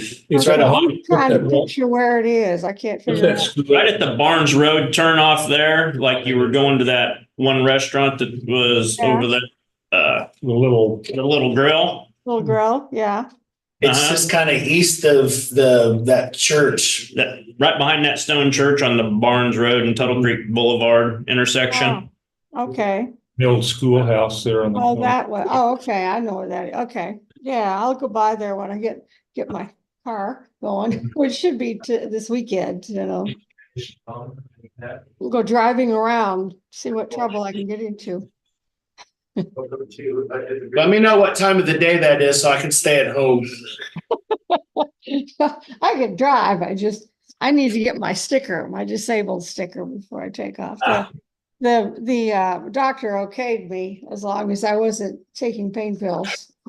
So I was gonna ask, you're not still on pain medicine, are you? Yeah. Occasionally, not like I was, but he said, you know, within 4 or 5 hours, I can drive if I haven't had any for 4 or 5 hours, something like that. Very top. So, Yeah, and that one planning and development. They drop it into that folder. I'm doing a low dose anyway, so.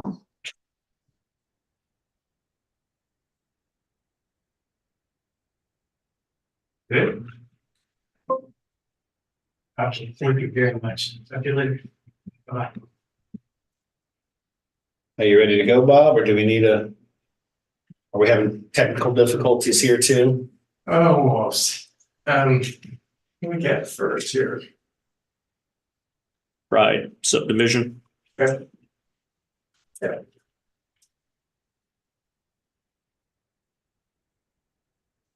And make sure that thing doesn't disappear on me. Yeah. And let's do this.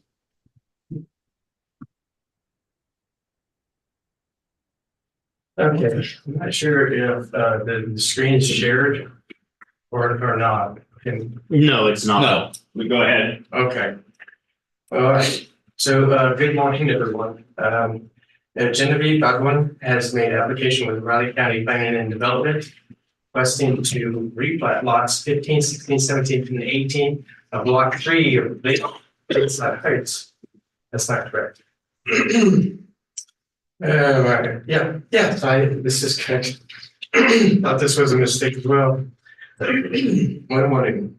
So let me back up here. Requesting to replat lots 15, 16, 17, and 18 of block 3 of Lakeside Heights, combining all the lots into one. That is correct. So the subject site is generally located approximately 250 feet northwest of the intersection of Tuttle Creek View and Pride Drive on the east side of Tuttle Creek View. It's interesting that the choice of names of the streets out this area, but anyhow, the subject property was platted as lots 21, lots 22, 23, and 20, lot 29 of Pride subdivision in December of 1953, and is assessed in its entirety as a single parcel, as how you see it on GIS. The site is developed with single-family dwelling built circa 1963. The applicant wishes to construct an accessory structure in a location on existing lot 21. However, the Riley County Land Development Regulations require the accessory structures to be built on the lot or tract occupied by the principal structure, in this case, the house. Now, the reason for the housekeeping action is the Riley County Sanitary Code prohibits sanitary sewer lines systems from crossing property lines, and as existing, that's already happened. So by replatting, the original platted lot lines will be vacated, thus the existing system will meet the requirement of the sanitary code, and the proposed accessory structure can be built in the desired location. Here's the site here. This is kind of a busy map, but here's the site here. The property was originally zoned A1 single family residential during the 1974 zoning district conversion process. Thus the plat and the home itself predated the zoning. So the zoning district was renamed to SF2 single family residential in January 22. Riley County Fire District number 1 will continue to serve the site. The nearest county fire station is the Konza Valley Fire Station, located at 300 Johnson Road. The subject site is located within 5 road miles of the fire station. This is the final plat, illustrating the orientation and location of the new lot's boundaries. There are 2 utility easements that will be vacated with the replat, as shown on the final plat. A locate was completed, and all the utility companies within the area were notified and have checked off on the request. Just real quick, there was a whole lot visually to display here. So I took this one pic of the site. This is looking northeast from the east right of way of Tuttle Creek View, standing at the entrance of the lot. This is the existing home occupying the property. There are no new entrances being proposed with this request. On February 8th, the Manhattan Urban Area Planning Board approved the final Pride Subdivision Unit 2, and it was determined that it met the minimum requirements of Articles 26-5, 26-8, and 26-9 of the Manhattan Development Code, and it's also consistent with the Riley County Sanitary Code. Staff recommends the Board of County Commissioners acknowledge the approved final plat of Pride Subdivision Unit 2 for the same reasons. That's all I have. If you have any questions for me, I'll to field those.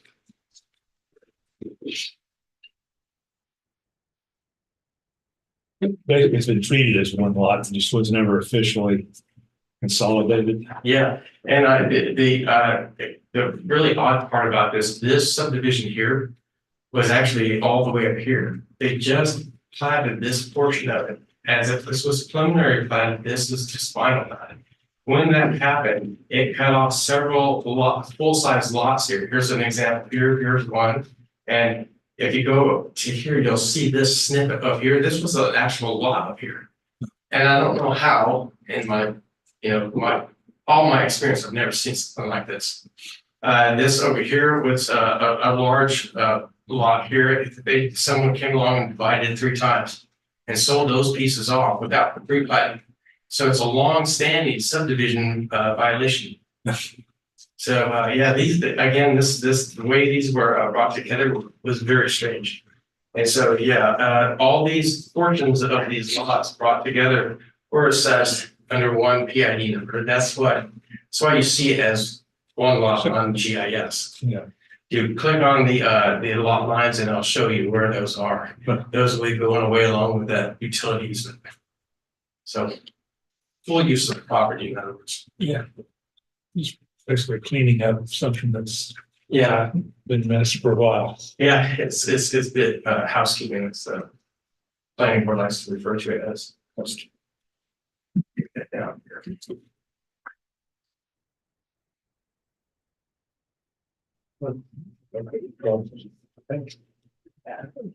I need to approve resolution 0222-2024, acknowledging the final plat of Pride subdivision unit 2, accept easements, right of ways, licenses shown. I would second that. Okay, it's been moved and approved, resolution 0. There's a lot of twos there. 2224. Hopefully I didn't add one. Acknowledging the final approved plat of Pride subdivision unit 2, except any easements, right of ways, licensures as shown to be dedicated on the final plat. All in favor? Aye. Aye. Aye. Resolution, commissioners? We'll sign all 3 of those at the same time. Okay.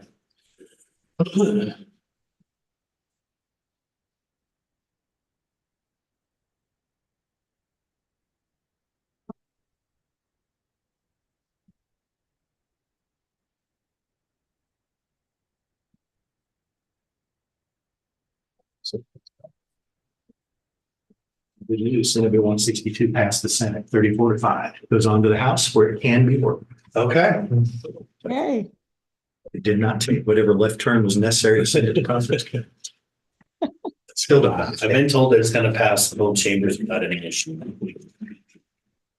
Good. That would be great news. Means it probably won't get amended and then we'll have to be a conference committee. That would be nice. Kind of, That would be a good thing.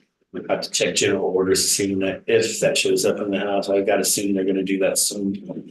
Well, that I don't know. Timing, but I'll make sure our delegation, House delegation knows what's happening. Okay. Representative Titus was the one that told me that they talked about it in the water committee on the House side. So I'm more confident on the House side than I was the Senate. It shouldn't Hmm. shouldn't have any. Yeah. Okay. That's good. Good news. That would be really good on a couple of issues. Yeah. That have been decades old.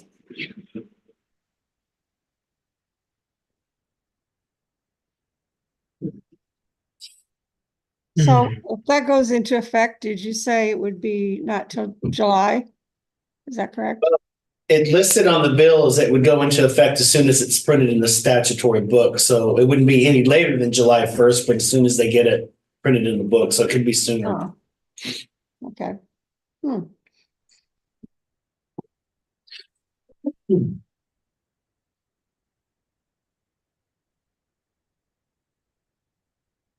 And stuff that gets past her early, somewhere when they take that mid-spring break, the revisor usually sends it over to be printed, so it could be as soon as April.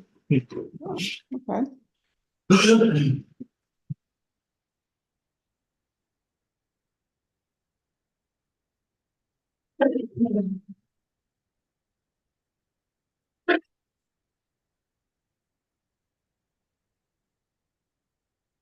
And Bob, on those Mylars, when I come in, do I need to come in before next week or is next week okay to sign those?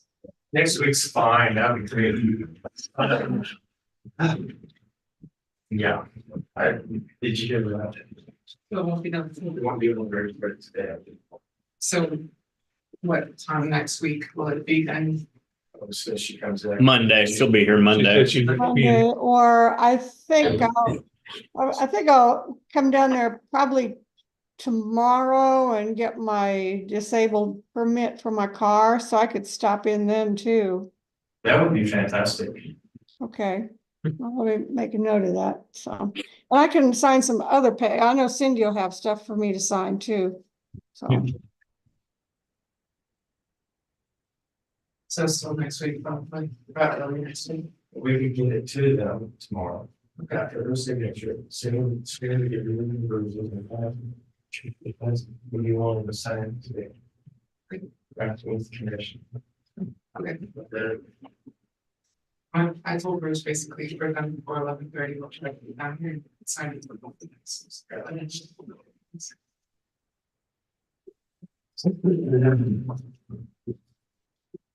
Okay, so we'll add that.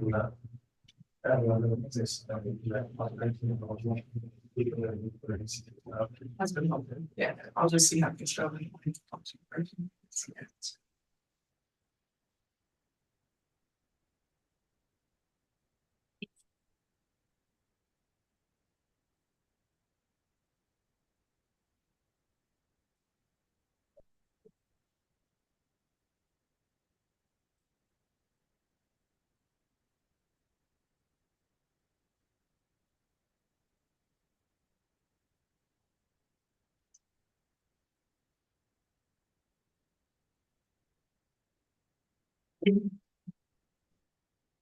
Okay.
Ready, Commissioner? Okay, Bob, you ready?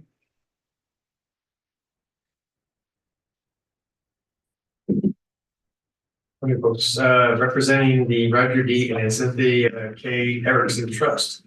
Roger Erickson has made application with Riley County Planning and Development requesting approval of residential use designated or extraneous farmstead for an unplatted tract of land and to plat that property into a single lot. The subject property is generally located approximately 3,340 feet west of West 56th Avenue on the south side of South 32nd Street in Ogden Township. Very close to Ogden city limits, as you see in the red line. The subject site is approximately 3.35 acres or 3.35 acre portion of a larger approximately 26 acre parent tract. The applicant is requesting a residential use designated extraneous farmstead for that portion of the parent tract occupied by the existing single family residence that was built circa 1883. The remainder of the parent tract will continue in agricultural production and is not proposed for platting at this time. The site has been zoned AG agricultural district since at least 1974, as is all the property surrounding the subject site. There are no special uses, variances, or conditional uses associated with the property. Riley County Fire District Number 1 will continue to serve the site. The nearest county fire station is the Ogden Fire Station, located at 500 East Riley Avenue. The property is located within 5 road miles of a fire station.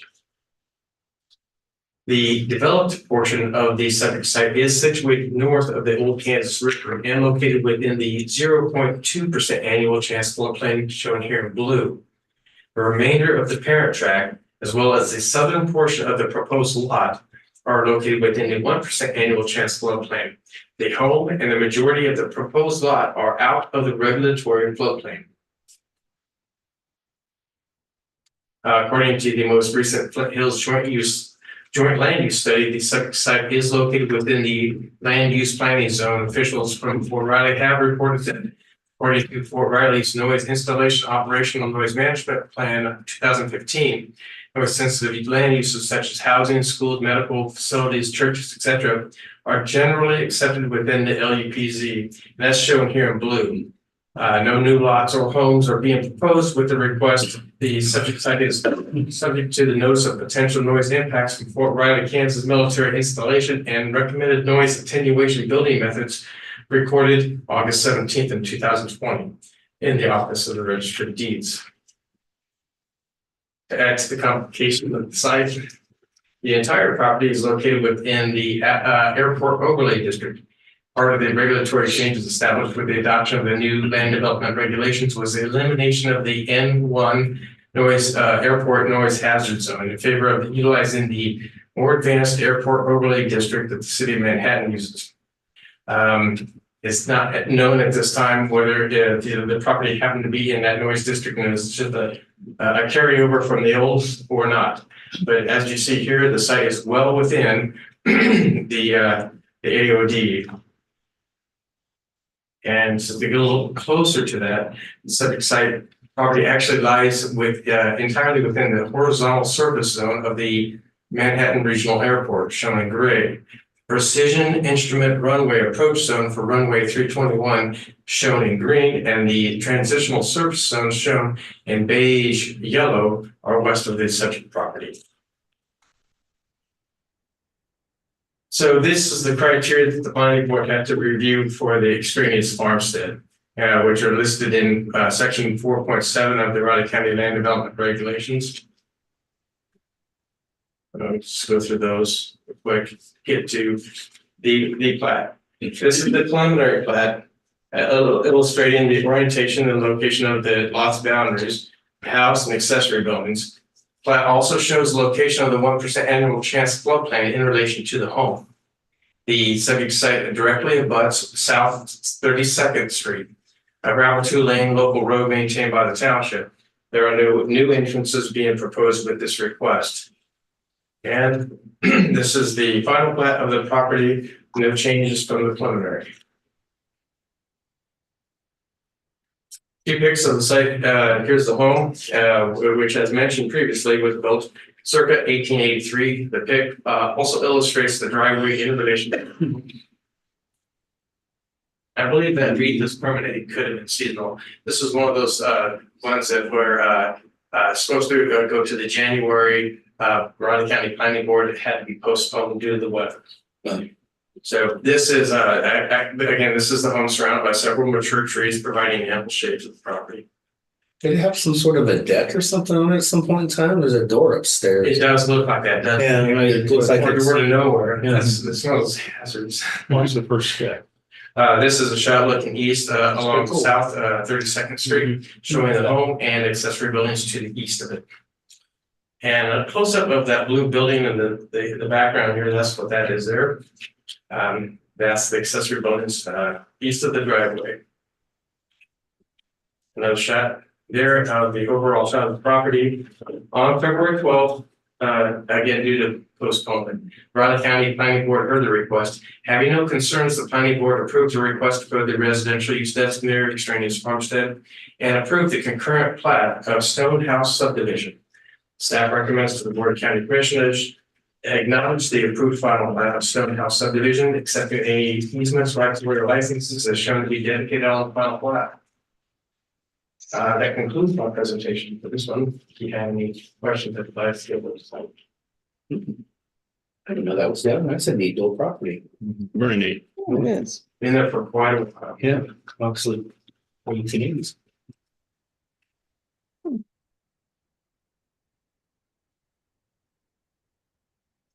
Well, let's see.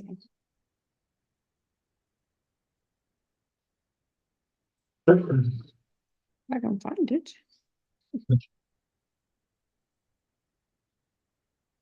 We got a motion? I was looking for the resolution. Let's see. It doesn't follow what's on the screen, online. Let's see.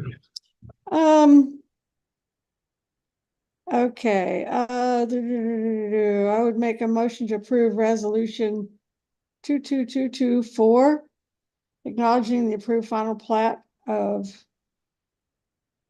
No, this is a Star School subdivision. That's the next one. Stone That's House. the next one. Okay, wait a minute. If you've got it, Greg, go ahead, Okay, because it's. I'm gonna move to approve resolution 22224, acknowledging approval of final plat of Stonehouse subdivision, accepting easements, right of ways, licenses shown to be dedicated in the final plat. Oh, there it is. Okay, I would second that. Okay. It's been moved and seconded to approve resolution 022224, acknowledging the approved final plat of Stonehouse subdivision and accepting easements, right of ways, or licenses as shown to be dedicated on the final plat. All in favor? Aye. Vote please. Next commissioner, you have Bob Isaac up at 10:50. Well, it sounds like the planning board was kind of busy this last February, huh? Making up for January? Yeah. We'll get a snow day and then we're gonna be. They weren't comfortable doing all those on Zoom, huh? No. I figured. There would be no one here to run the Zoom. Oh, yeah, that's something. Yeah, that makes total sense, you know.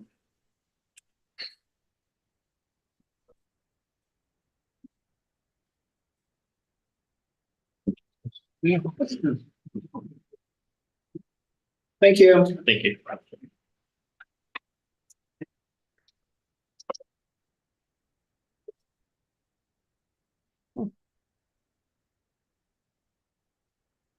What about doing some frying this weekend, Rich? Pull out the fryer, do some turkeys and some chickens. Oh, really? Yeah, That would be good. the wind's not blowing too bad on Saturday. Yeah, I wouldn't mind firing up the grill. I've been thinking about that. Yeah. A couple turkeys I need to thaw and I need to get out of the freezer. Yeah, I like turkey. I don't know why we don't eat it more often. I really do like it. Yeah, you I like eat it once a fried. year, and he's like, "Why don't we eat it more often?" I like it fried. I like it always.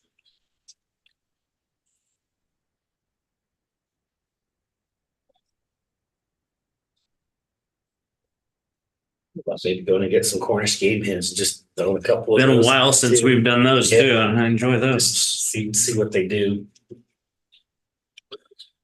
I'm gonna spend probably $50 on oil. I might as well make a go of it, you know? Right.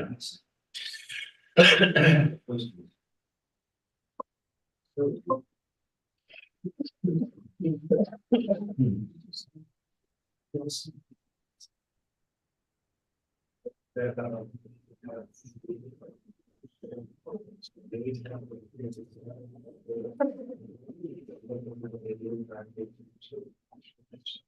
gonna get this up one way or the other. I have to take a move with it. I've decided. I get that a lot with my sinuses and allergies. And that was a neat looking house. Very neat looking, very nice and neat. Yeah, it's incredible how It's, well, just something just old school like that, you know, it's just been there for 130 years.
I can take it over with you actually.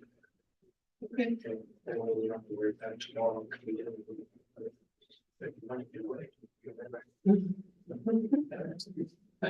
It'd be really, give me something, I'd be grateful to that.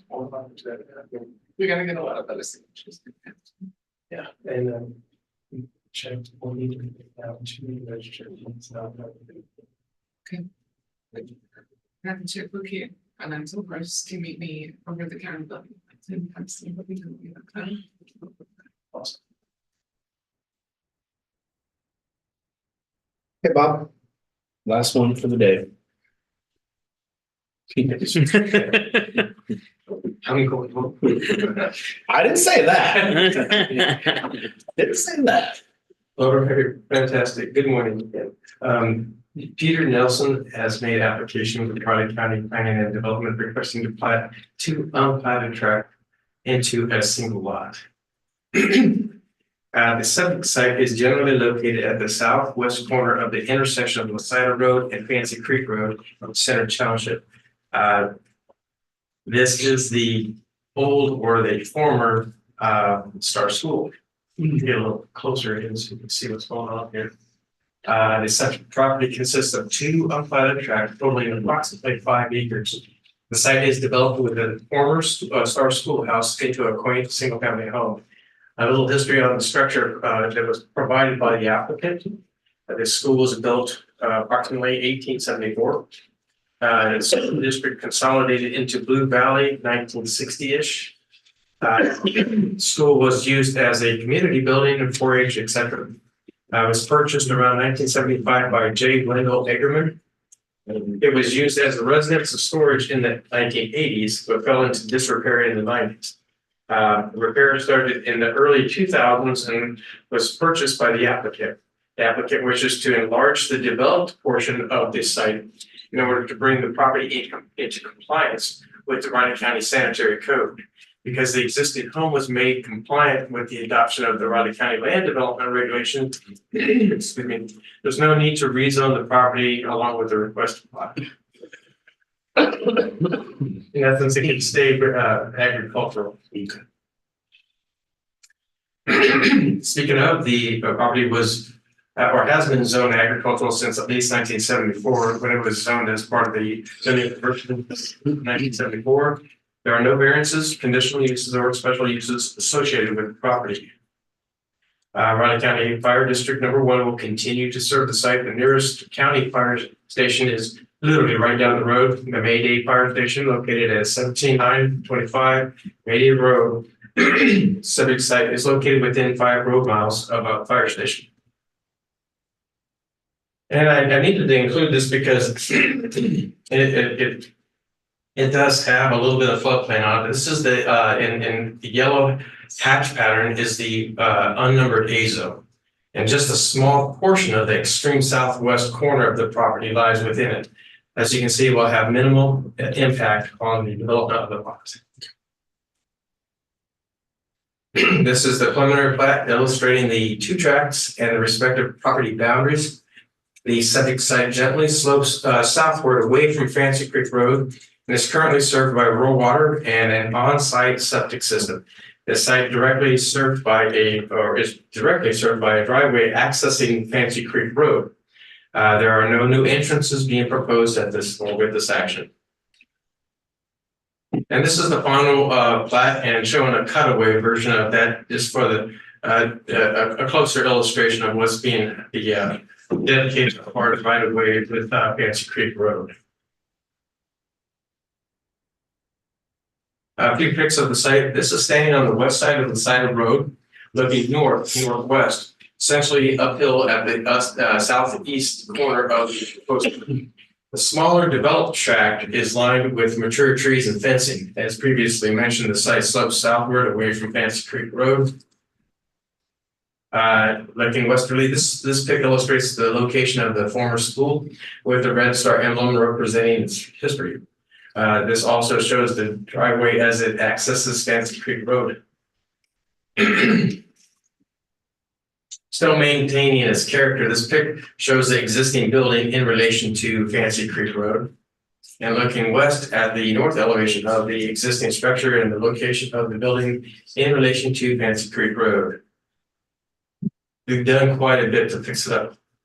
On February 12th, the Riley County Planning Board held a public hearing and approved the final plat of Star School subdivision, as it was determined that it met the requirements of the Riley County Land Development Regulations and Sanitary Code. Staff recommends that the Board of County Commissioners acknowledge the approved final plat of Star School subdivision, accepting any easements, right of way, or licenses as shown to be dedicated on the plat. And that concludes my presentation to the board. If you have any questions for me, I would dive into those at this time. Again, we have a few milers out here for you to sign. Couple of old buildings today. Yeah, it's not done. It's cool. And the purchase of it, just to make this clear, the purchase of the extra lands that's added to the school site was for the purpose of being in compliance with the sanitary code. That's something. So, Just in case something bad happens. Like they said.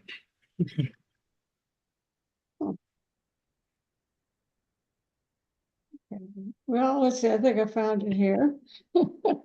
I'd make a motion to approve resolution 022224, acknowledging the approved final plat of Star School subdivision. And accepting the easements, rights of way or licenses is shown to be dedicated on the final plat as it was determined that it meets the requirements of the Raleigh County land development regulations.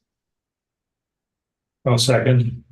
Okay, it's been moved and seconded to approve resolution 022224, acknowledging the approved final plat of Star School subdivision and accept any easements, rights of ways, or licenses as shown to be dedicated on the final plat, as it has been determined that the minimum requirement of the Riley County land development regulations and sanitary code have been met.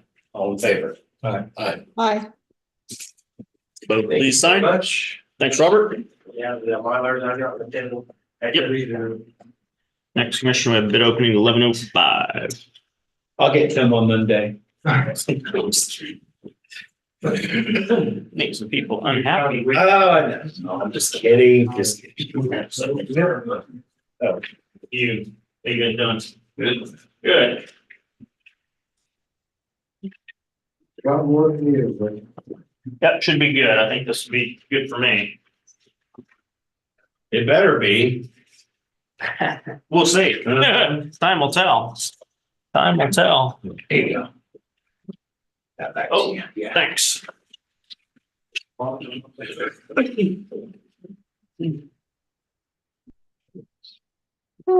let's see.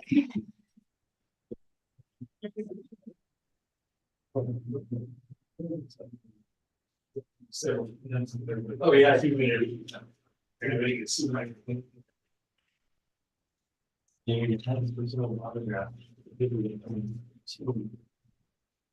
Wanted to let you know, Rich, I will, I have someone picking me up to take me to PT at 11:45. So I won't be at the variance for Jeffrey and Susan Jones at Shelley, but I will be online for the Prairie Paws Animal Shelter item. Oh, okay. Sounds good. Sounds good. Thank you. Yeah, I didn't realize we had, we didn't have the agenda out when I made that appointment. Yep, So I no thought we'd be problem. thought we'd be done by noon. Yeah, that was my hope as well. Yeah. We'll have a lot of documents for you to sign though from today's meeting, so you know. Yeah, you have those, what, at Cindy's desk? Yeah, Cindy will have them. Okay. Yeah. Actually, Rich, you call it see that, right? Yeah. You want me to speak to you about her? Oh, yeah. Go. Yeah. Yep. Sounds good. Yep. Let me know. You know where I'm at, Bob. Okay. So.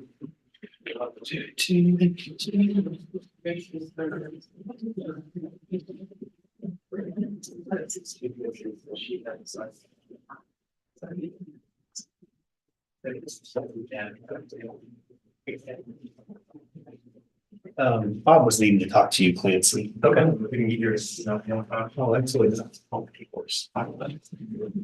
Make sure you sign it home and Clancy. Okay. I'll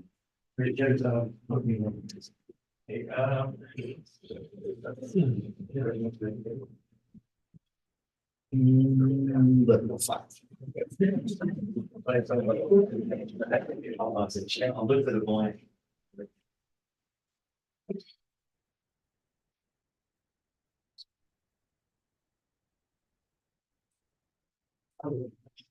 Thank you. That's not a song. Sure. Thank you.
Yeah. I think Randy is fine.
I think I heard everything.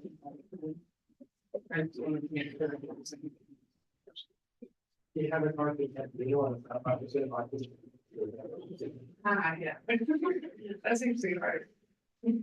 I'm right on my cuts, you know. They know.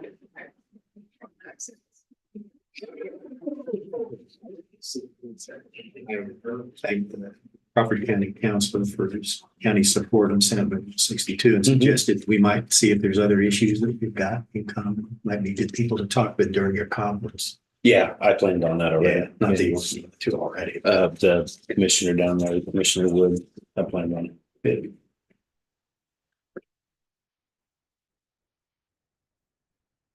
Actually looking at statistical data, Pittsburgh in comparison to Crawford County kind of compares to Manhattan as a comparison to Riley County. So it probably is. There could be some natural other links on future legislation. Because he said right out of the box, the same kind of thing we do. It's not a problem with ag. No, it just isn't. And it never is because people that use ag properties, it's their livelihood. They're going to treat their property well, you know. And there's already self-help in place. Yeah. Tom Bruno. Yeah. For the neighbors.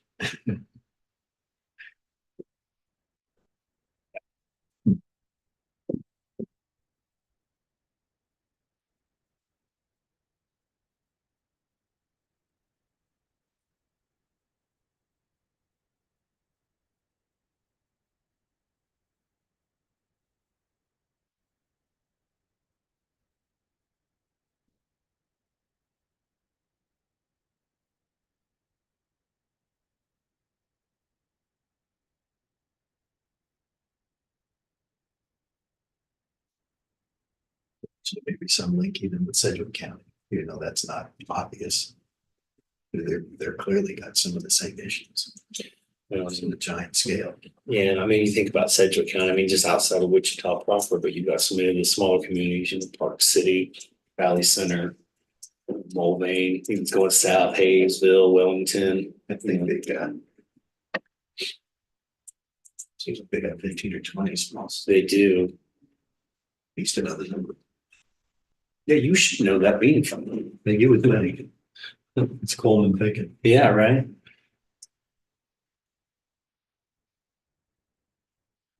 But it's funny going back, being up here long enough. It's not like going back home. No, We go back for visits because it's changed a lot. In town, it's any other city that's growing, it's so different. It has changed a lot. we're at 11:05. Yeah. It's true, maybe.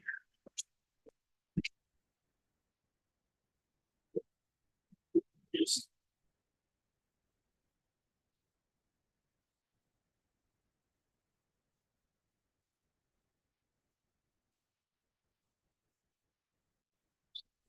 Okay, here we are, 11:05, and it looks like we have a bid opening for the fourth floor Plaza East building office renovation.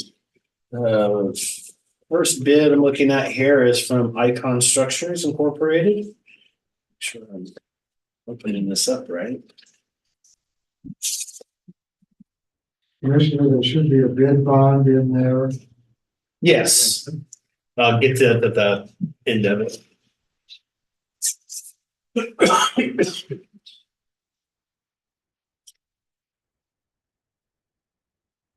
Okay. Let's see where. Yep, there is a bid bond. to Start with. Base bid I'm looking at here is $438,000. On the alternate one, it's showing $19,500 for a grand total bid of $457,000.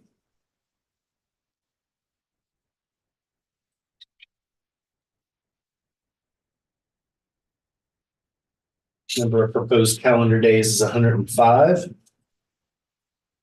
With a proposed starting date of March 11th, 2024. And there is 3 addendums issued as well. Yep,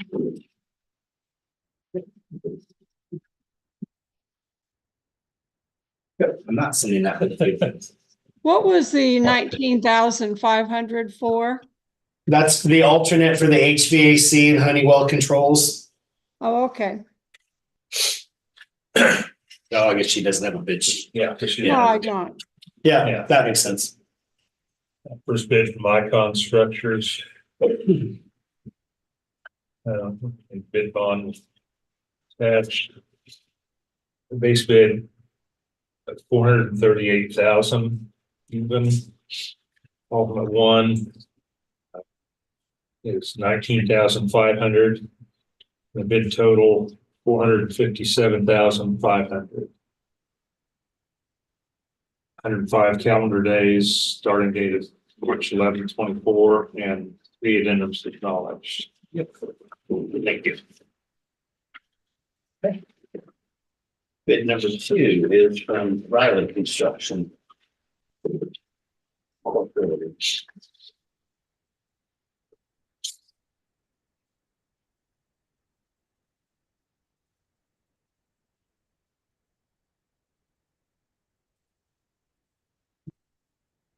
Bid bond with that as well.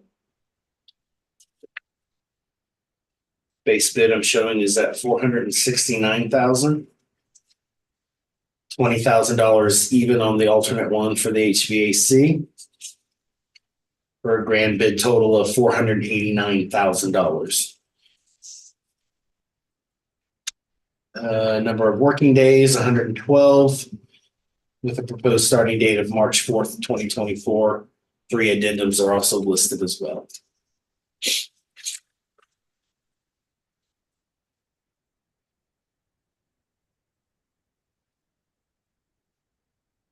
This time I am going to send the clerk with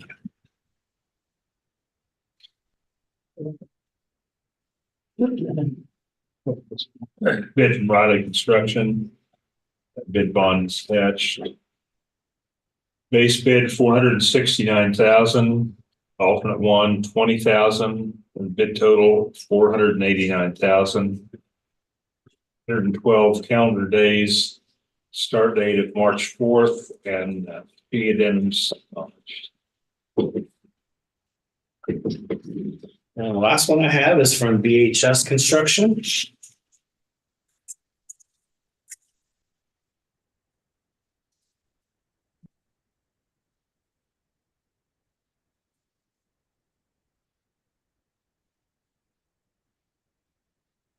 You have a bid bond listed with it as well.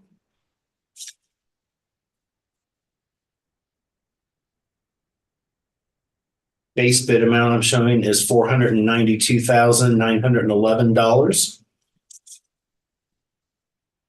Alternate one for the HVAC is $19,269. for a grand total of $512,180. The number of days proposed is 111, with a start date of March 4th, 2024. 3 addendums are also listed with this one as well.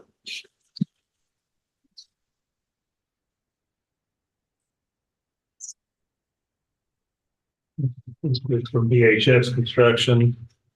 With bonds attached. Base bid, $492,911. Alternate 1, $19,269. Bid total of $512,180. Calendar days 111. Start date of March 4th. And 3 alternates, or 3 addendums acknowledged. Thank you. And the last item I have on there is the architect's estimate. Do keep in mind that this is just the base bid only. The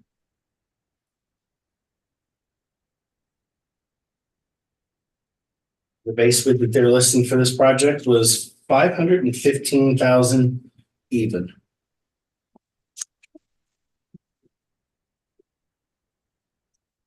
So that would have included the alternate HVAC? It did not. That's just the base bid. Okay, If they listed that, that would have been added on to, and then that would have added the total bill now. okay.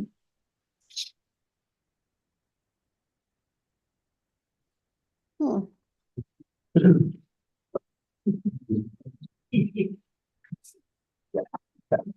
Thank you. Thank you. Thank you.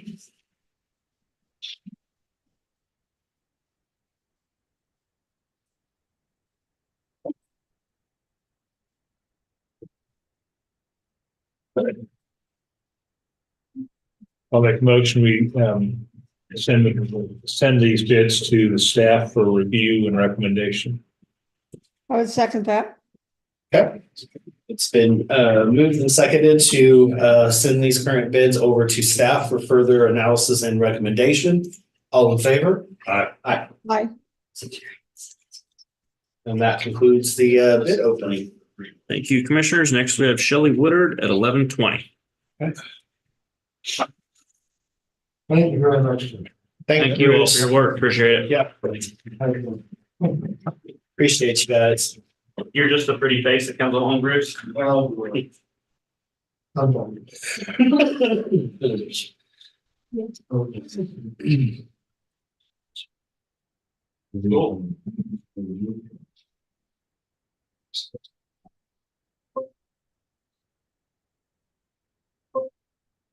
Yeah, well, sir, on the. I think we can put off here, you need to get so that we'll get that, do that to you. Oh, that didn't work. I heard a pop. I did. Oh, it did not work. It did not work. Take it back, you are old. Oh, I know. I keep telling you. He is getting old, isn't he? It's getting old. I can't go, my knees sound like popcorn when I stand up sometimes. Get up now. All good. Okay, no.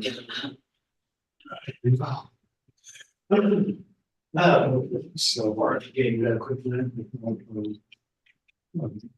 No. I don't know more than I'm calling with the battery, but I think it's not too. We did.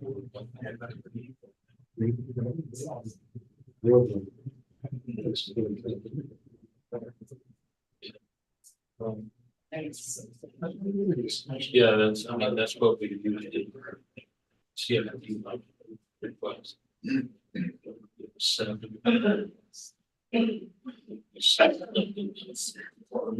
Yeah. Yeah, you can take that on. We got enough stuff going on at Preston on Monday. We do have a lot of stuff going on at Preston. Good stuff, though, I think. Yeah. Yeah. Oh. Guys might have to wheel me around for the rest of the day. Oh, I don't know what that was. How many bones does a human body have? I think I just broke one. I used to know that. Yeah. That hurt so bad it knocked my chair down. Oh, Lord. It's been a long week. It has for a short one. It went short for me. That was the problem. I worked 3 days. Got a late one tonight going to Salina. Got to the point where I had to get up a little extra early on Tuesday to get caught up on email. That's impossible. As soon as you delete one, 5 show up. Yeah, that's true.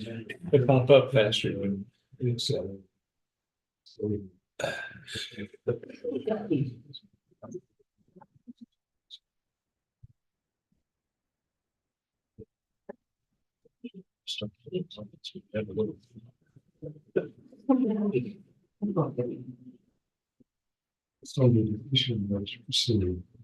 Yeah. You make it get, you're way too young to. You got stuff popping and breaking too? Yeah. Oh, okay. I don't feel so bad now. You're way younger than me.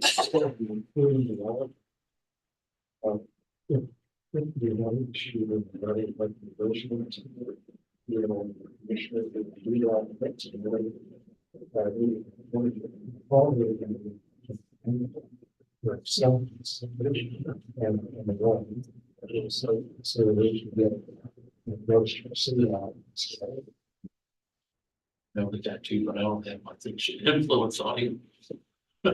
He doesn't treat you. Just said I didn't have much influence. Uh-oh, we're in trouble. Oh, no. They brought the big guns this morning. Yeah, I'm trying to catch Clancy on that setup. Yeah. Pretty shortly after. You've been working on that for, well, a year and a half now, so it's good news. Thank you for your work. Thank you for everything.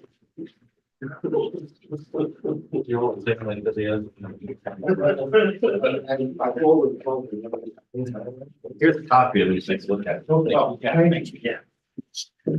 That's right. That's a big three. Yeah. I agree.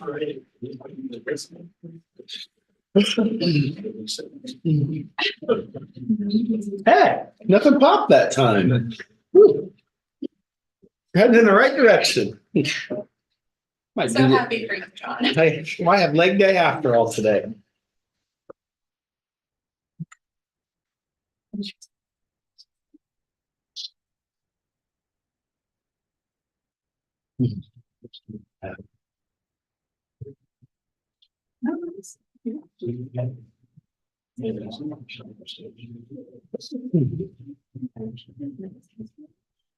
You want me to put Bruce or you on for that? And both of you?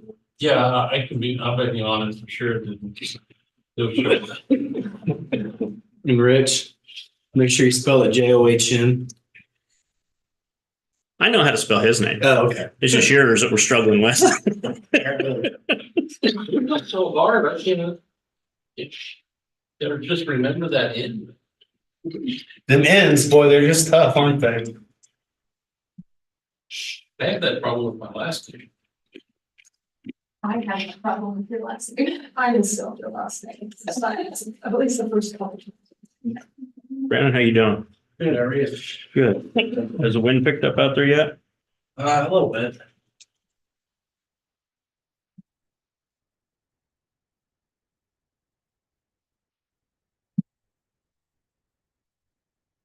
$11:20. Yep, go right ahead, Shelley. All right, so we're here to talk about Prairie Paws. As you are all aware, we've been working diligently on all the aspects of animal control in Riley County, and this is one piece of that. As you're also aware, Prairie Paws could not be here today. They had conflict that we had available, and then we had conflicts on the dates that they had available. And so, what we were hoping to do today is answer a few questions that you guys had, as well as get some direction on, kind of the big points in the contract so that, and hopefully then Clancy and I can go and negotiate on your behalf and or whatever it is that you guys decide that you want to do. So I thought I'd start, so as you know, some of you had some questions, and so I sent those over to the folks at Prairie Paws, and that should be in part of your packet there. One of them, and it was a comment, it was why not use a per animal fee rather than the annual amount? And so I'm just gonna kind of give you a summary of their response to that, but essentially what they would be doing would be taking in strays from all over the county, as well as people surrendering pets or bringing in their own, strays that are found out in the county. And so it would cover all of that, not just when the animal control goes over and picks up a dog and so or cat or other animal. So there's in their opinion, this is the better way to do that versus trying to keep track of each and every stray that comes in and getting it billed. That would be cost prohibitive. And it would cover, as I said on here, vet care and other, all our intake costs and things like that. And so I don't, again, if you have any questions on that, I can try to answer that, but as you know, I'm relaying information that I have in them, I not speaking on their behalf. Another question was how many animals do they expect to receive for the $60,000 annual fee? And so as, and this kind of goes into number 3 as well as, have they been able to get numbers for previous years from Manhattan? And the answer to number 3 is no, that they didn't keep consistent data. And so to answer number 2, they're essentially having to use general data that they get from across the state. And so based on the information that they have, they say that Kansas consistently generates approximately 270 unwanted pets annually for every 10,000 people that live there. And so the proposed service area of 18,000 residents, the annual intake based on that number would be somewhere around 486. Obviously, that's just an estimate. It could be some years much more than that or some years much less than that. But on an average, that's what they would expect to see. In Manhattan, the average length of stay is 16 days from intake to outcome, and the cost per animal per day is currently $25, meaning it could cost the organization $194,000 a year to care for that number of pets. And so one of the things that they will do to help reduce those kinds of costs is things like low cost spay and neuter, trap and return programs and things to help try to reduce the number of unwanted pets in the county. And that would be part of that $60,000 fee. Another question that was asked was based on the existing facilities, what is the cost per animal? So we've already kind of talked about that, $25 per animal per day if the average length is 16. In Ottawa, at their shelter there, they average $23 per animal per day and have, but they average 22 days of stay in Ottawa. And then I asked if they had any additional comments that they wanted to provide since they couldn't be here. And they said that, in their response that, I can see that the discussions are centered around whether or not enough animals will be admitted to justify this amount of public funds, and this is common. Yes, intake volume contributes to cost, but it is not indicative of the success of an organization or the impact the organization is having in the community. It also leads to a question that may come up in the future, and that is if an animal welfare organization is high performing and is able to reduce the number of unwanted animals entering animal shelters, should its funding be reduced? You would certainly hope that if local law enforcement was able to implement programs to reduce criminal activity, a budget cut would immediately follow. So that's their response to what they think might be follow-up questions. So before we get into the contract, I don't know if you have any other questions in general about Prairie Paws. I can try to answer them if I know, or I can take that information and get answers for you. So before we start specifically on the contract, did you have other questions? I mean, we started out at what, 90,000? That was what they were requesting. Right. So where did that original number come from? So that original number, my understanding, I don't have exactly here, is basically they take a per resident number and Basically do like a per capita number, and whatever that number is how they came up with $90,000, was based on the number of residents in the service area. And then we had spoken, you guys had spoken in the past, we had been paying 60, and so they came down to 60. It leads me to believe that you can come up with a per pet number for services that are being provided, whether it's intake, whether it's veterinarian, whatever it is, there is a per animal cost that you could be able to come up with. And I still think it's less than $60,000. I'm sorry, I do.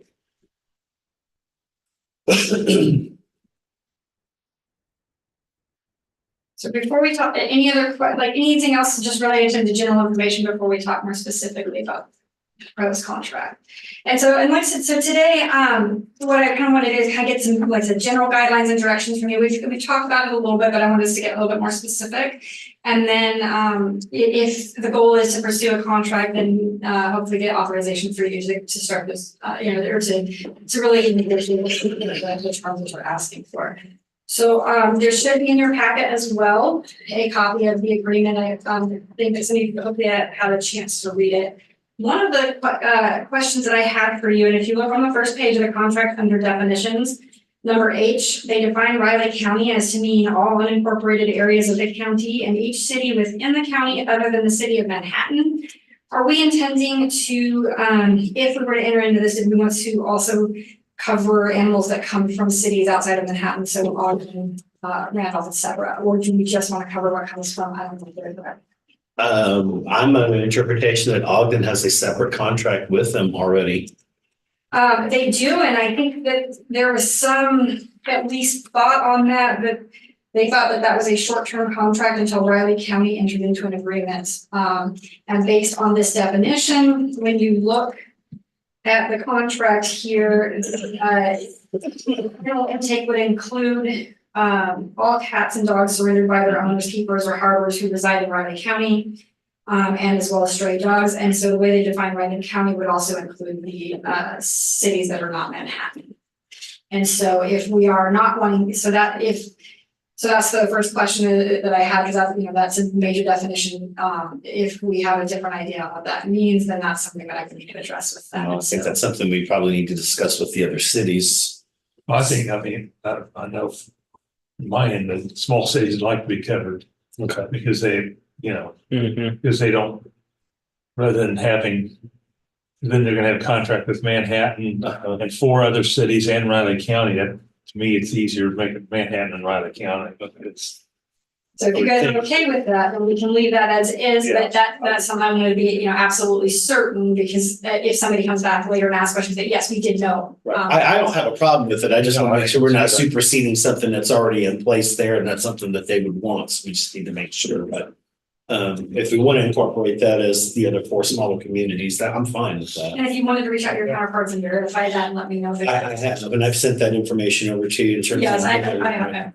But I read that, I didn't read that as a short-term contract. I read that as something they entered for the longer term, but maybe I misinterpreted. Well, and like I said, there may be misunderstandings between them and Craig Paus's bill. It's hard to say, and so, because I have not been part of Yeah, the that's what I would say. Make sure to clarify. And so I can reach out. And I would say clarify that with all 4 of the cities before moving forward on that, just so we're clear. Absolutely. I can reach out to most of the cities No, there. because there was always. Yeah. I don't have a problem with that. If we're gonna do it in the unincorporated area, Manhattan, covering that, that's fine. It was a battle, Manhattan, whether it covered this place in Riley. Just for clarification, Catherine, do you agree with that? Well, my question is, are we going to then cover all the small cities except for Manhattan it seems to me that this cost should be spread out to the different communities, because like some communities may have more, some may have less. And I don't know how this whole thing would work out, but it just seems like it should be allocated to the cities too, in addition to the, for reimbursement to the county. Have we ever done that? Not to my knowledge, and I don't know that we've ever really had an agreement with the cities in the past, as I think you're aware, our current animal control resolution was adopted in the 1980s. I will be bringing something to you next week on updating that. And then I don't know, as you're also aware, we had some inconsistencies with the animal control services. And so I don't know what they were and were not covering. Even if we knew what they were supposed to be covering, I'm not sure exactly what was getting covered. And so the way the contract, Commissioner, right now is written is this would, the $60,000 would include the cities other than Manhattan. And so that was the question as to whether or not there was objections from any of the commissioners on that. And if so, what did we want to do? And so what was said over here was suggested that I reach out to the city to, you know, to the forces, make sure that that's what they want. Do you have an objection to that? No, it's just that this is so it's so up in the air because we don't know where the animals are coming from. We don't know, you know, are people actually going to take them to the shelter, or what's that going to cost? We've been paying for services through the city that we have no numbers on. And it just seems like it's really tough to come up with some sort of an agreement here without without numbers or information. Well, and I can answer as far as cost, they will not be charging people from the county who bring in animals. So if somebody from Riley County outside of the city of Manhattan brings in strays that they found on their property or decides to, for whatever reason, surrender any of their own animals, they would not be charged for that. So that the idea being that would encourage them to bring those animals to the shelter. And then that's what that $60,000 would cover, would be things like that, as well as it would cover animal control, dropping off strays, as somebody called them out, if we have animal control, which is another topic for another meeting. Which supposedly was covered with this price. And it never was. And the one thing that would not be covered under this price, and I want to make sure we point that out, is any court holds. Right. Those would be a per animal basis because those can become much more long-term, and those would not be, and so those would be in addition to the $60,000. Right, but that doesn't necessarily come out of strategically our budget. That would come out of a In theory. court or judicial related budget, even though it's still county. That's the idea. In Am I right on that? practice, sometimes things get a little bit muddy in practice, we'd have to work. No, we're not gonna get money in But- practice. We're gonna know what it So is. they may get, they're gonna get assigned to the person who has their animals taken from them, but then court orders, I can't override court orders, that's where things can sometimes get a little bit muddy. But those are not things that are happening frequently. If court orders us to do something, those are orders that we have to follow. We're obviously gonna try to pass those costs, the courts will usually pass those costs on to, like, if there's a defendant or somebody, that will usually, but that's gonna be more in Barry's realm, and we're gonna talk about. And he usually, in He- in my budgeting, he understanding, he's budgets pretty his good at- dollars, yeah, he's he pretty good budgets at his doing dollars that. for that already. So he's pretty good, yes, and so, but obviously, like I said, if there's any court orders that make things different, that's where something would happen. Yeah. Those are gonna be rare, and I don't wanna speak to situations that aren't here, and as far as that goes, and those are gonna be so rare and one-off that, and I don't, like I said, I don't foresee that being an issue. If we go, How many people out in the rural areas, I mean, if you see like 4 or 5 stray animals on your property, how many people are actually gonna go get them and catch them and take them to the shelter? Or are they just gonna let them go? I mean, it's kind Well, of. I can, that 486 number is Yeah. incredibly out of line. And well, and I think, and that's a good segue, if you look at, if you go a couple more pages, they actually have reports and records in here, which would require them to maintain records, track all animals in the data management system, beginning in 2024, which is this year, prepare and deliver year-end annual reports on animals served in the county, and they are willing to provide additional reports upon reasonable request. And that if we ever terminate this agreement, that they would make sure to transfer all that data to us. So the idea is we don't have the data now. We can't get the data. It does not exist from what happened previously, but they are going to start tracking that if we enter into a contract. So we will have that going forward. And that comes into play again in a little bit as well. When they, let's see. But That kind of conflicts, for answer to question one, when we said pay by the animal, it's, oh, it's too hard to keep track of how many animals, and they're saying, oh, we're Yeah. gonna keep track of them, The whole thing's contradictory. which is it? That's, yes. And that's why, I mean, I understand at some point in time, you gotta use that data and you've gotta come up with something that's fair for everybody, including prairie paws that work longer term, but you're right, we don't have that data, but I've got to be able to answer for this when people ask me, what are you spending these dollars on? And right now I can't, I don't have anything useful to be able to use to answer those questions, and I am getting those questions. Well, if you go to section C, which is the fees, they actually bring this up again, in section B. So section B builds in a 3% annual escalation. So year one would be 60,000, Right. year two would be 61. However, if you look at subsection C of section B there, that is where they want to bring in data. So the annual escalation in year three should be subject to based upon as appropriate. And then they've got some, information here basically based on specific data sources or metrics that the authorities collected during the, the first year or two of the agreement. So that's when they want to start bringing in actual numbers. Now it does obviously contemplate a price escalation there, but they do in their fees account for the fact that they will start having data and they want to use that. Obviously they want to use it to increase fees. That's, but I think they do agree with you that at some point they will have the numbers. Yeah. That they can start, making those changes. If you look under the terms of termination, there's a 30-day cancel for any reason for either party. So we can, if we do it on a contract and we're unhappy with it, we can cancel for any reason with 30 days notice. So those are the highlights. There's obviously a lot more in there than that, but I think those are the big things. And so what I'm looking for is some kind of direction from at least two points on things that either they like or don't like, or things that they would like negotiated changes, if anything, on that, and then basically authority to go and start those negotiations. And was it, I thought it was 50 before. 60. Was it 60? I remember we paid the 60 one year for probably no services. Yeah. That's why I'm hesitant on just throwing a number out there, and We had paid 60,000 for many years. That was something to point out as well. So it's not like it was 60, it had just gone up to 60. So Right. 60 has been a stagnant number for a while. And I will point out that this does not include animal control, so that is a little bit different. Right. That's still a situation that, as you know, you have a meeting coming up with the city to have That's why have a discussion. that is, that's. That's the 29th. They'll be here to have that.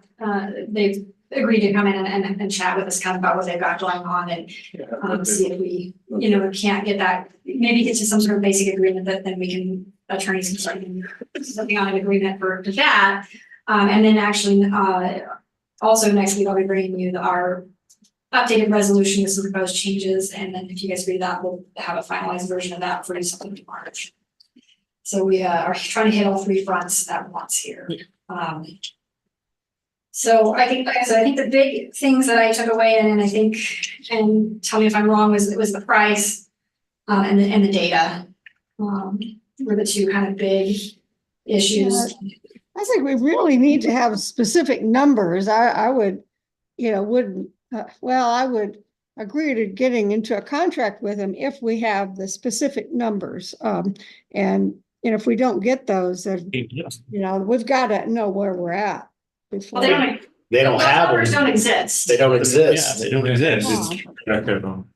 So the city was not keeping track of that. So that information just doesn't exist. So we're basically starting from Going forward, if we go forward, what those exact numbers. Yeah, that is part of the contract. It is part of the contract that in year three, the price, again, it contemplates an escalation would be based on data. And I think that if once we have actual numbers, that's a good time to start talking about negotiating, a contract. And maybe it is what they're asking, maybe it's not what they're asking, as far as money, but that's a decision that that you all would have to make. Actually, I think they're 486 numbers. Way out of line, but on the other hand, they've got us, They got us. Well, I mean, that 489 is dogs and cats only. I think it's only dogs and cats is really what they track. I'm sure if like they probably will get some other random animals in from time to time, like most shelters do. I know in Douglas County, they get chickens from time to time. They get large animals from time to time. So they have like contracts with farms to handle things like a horse or something that like if there's a neglect case or something like that. Those are pretty rare. Mostly they get dogs, cats, rabbits, ferrets, I think is what they see in Douglas County. And so I imagine that would be somewhat similar here. I mean, you do have a rural population, but you're gonna, and like, usually those kinds of large animals, there's different reasons. Gators. I was just thinking alligators. Could be Alligators. in our community. I imagine they're probably not equipped to handle gators. College And so students I like to think- store those in bathtubs for some odd reason. So I guess the first question, are we interested in continuing to negotiate a contract? Do we want to continue moving forward in that direction? Yeah, we have. That's the Yeah, first I- big question. Yeah, I Okay. agree. And then the Fair enough. fee, do you want me to try to negotiate for the first year a per animal fee? Do you want to go with Yes. their base fee and then we negotiate year two once we have numbers? What, Well, because we could, they're saying 60,000 for 486. I guess I could pull it out. They've got it per animal fee built in. Yeah. let's, I'm pulling my calculator out. I do Oh, not I know was getting my that. phone. Let's see. So They that's what- would do a fee, price per pet, contract then. $125. Okay, I was gonna, yeah, say 100. Like 103. I'm sorry, Let's look was at that, Commissioner Foggy? They would do a price per pet, contract, Well, that's what we're talking, that's what we're talking about right now. Yeah, okay. You know, it's hard with on Zoom and everything's not exactly synced up, I'm sure, but, and so, yes, that seems to be the consensus here is that we would rather try to negotiate a per animal fee. Is that Yeah. kind of, okay? Okay, that's good. I'm sorry, I kind of I've got my writer here to take me to PT, so. It seems like, he might have a vested interest in this topic. Yeah, you might talk to him and see what his thoughts are, because yeah, he's Oh. definitely vested Oh, interest. this one? Yeah. And so I will take that back to them, and then I think, data gathering, I think we've kind of already talked about that they're planning on doing that, but we just can't get the whole numbers because they just don't exist. And, was there anything else in there that caught your attention that you'd like, as part of the negotiating process? Commissioner Foggy? No, yeah, we'll negotiate, see how they come up with, or how they agree with this, per pet thing and see how that goes. But otherwise, I don't see anything that I would change. So if you guys agree, then what we'll do is I will do two things. I will reach out to the cities that are not Manhattan and verify that they want to be part of it, that they do want us to indeed cover that area. And then I will, once I've talked to them, reach out to Prairie Paws with us, and then with your guys' permission, we'll go ahead and try to negotiate that agreement and bring it back to you, hopefully close to final draft the next time you see me on this contract. Okay. Is everybody okay with that? Yeah. Good to me. Commissioner Bopey? Okay, Do you have any other questions or comments on the Prairie Paws contract? Because that's everything I have on that.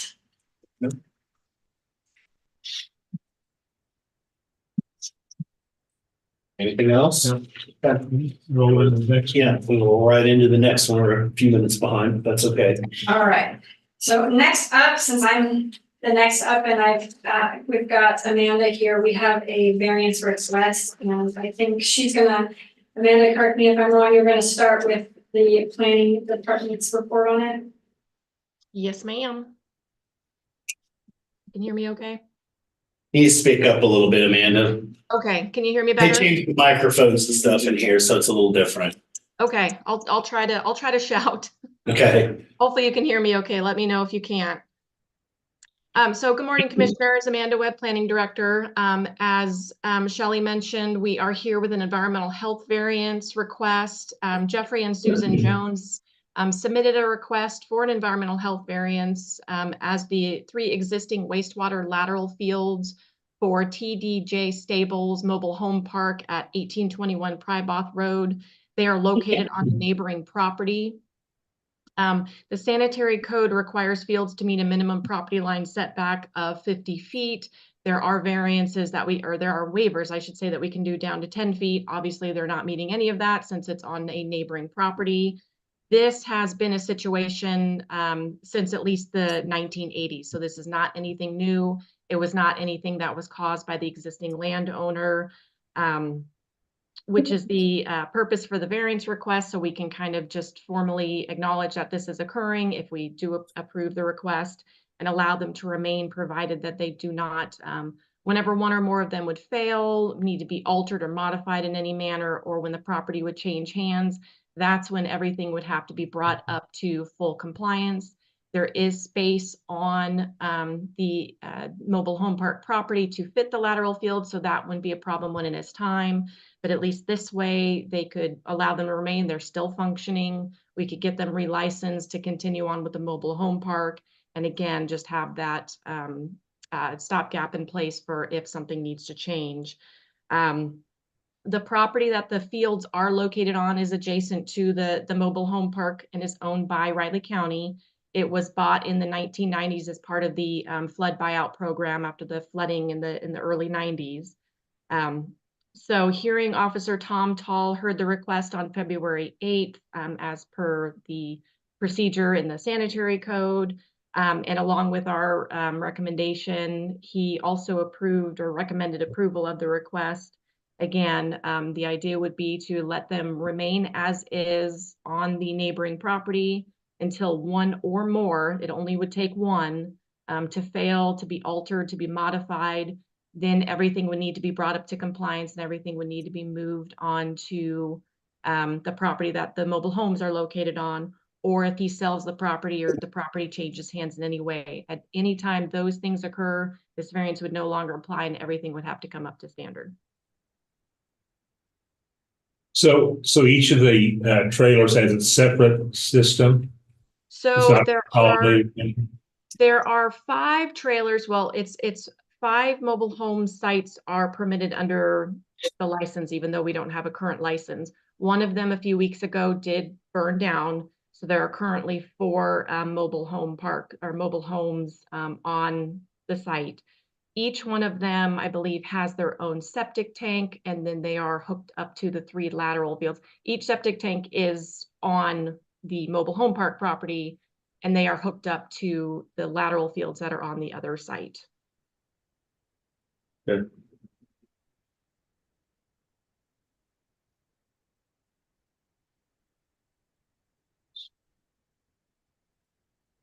And so as Amanda said, on February 8th, we had the variance hearing with our hearing officer, Tom Tall, and both the county and Mr. Tall recommend that this be approved. This situation is, those fields have been there for a significant amount of time, and those lateral fields existed at the time that Riley County took ownership of the property there. And so this would, again, it would just basically allow for status quo until there's one of those material changes, and at that time it would it would be rectified, and then the variance would no longer be.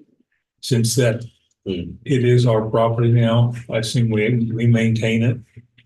Due to the FEMA buyout, I'm sure. Yeah. Okay. Yeah, we maintain them. The one that keeps track of all those properties is Nickel Bowler. Okay. It will be, we basically mow it.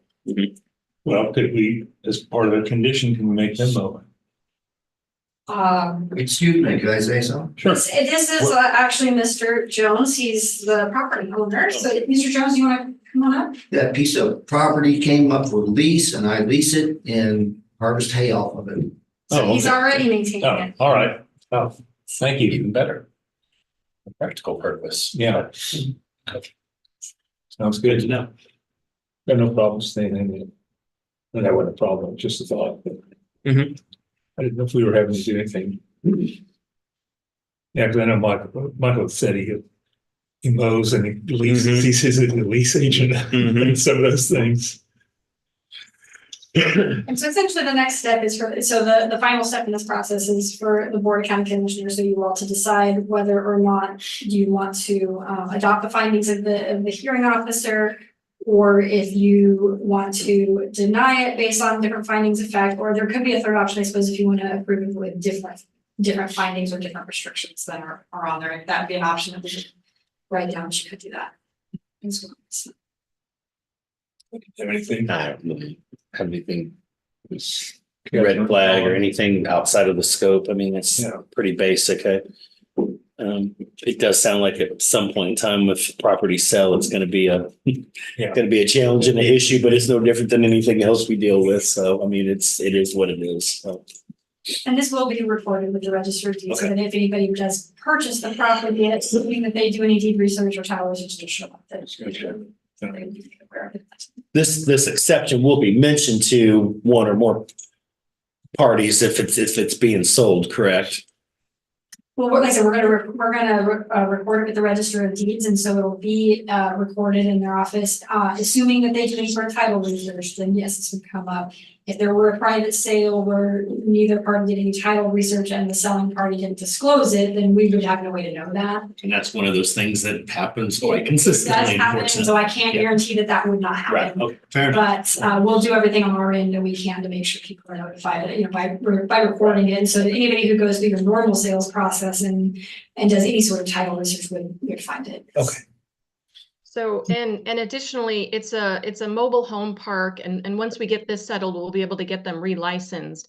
And how it'll work is if the property changes hands and they want it to remain as a mobile home park, which it has 4 sites on it, so it would have to, that person would need to get licensed with us as well. So we would be able to have that on file and know that, that still applies. So we would have that in our office as well in planning and development.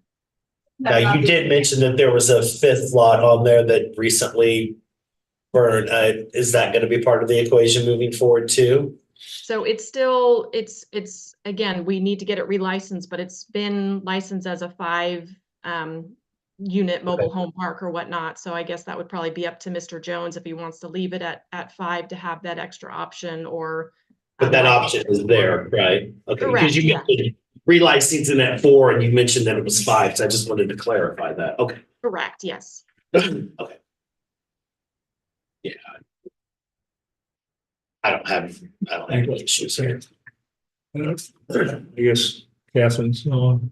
She is not on. Okay. I move that the board adopt the findings of the hearing officer and grant Jeffrey and Susan Jones variance from the 50-foot property boundary setback that would require lateral fields be located on the owner's lot, which would allow the Joneses to continue utilizing existing lateral fields that would expire at the time any of the lateral fields fail, become non-functional, or otherwise become not fully operational, or if the property is sold or the property is sold.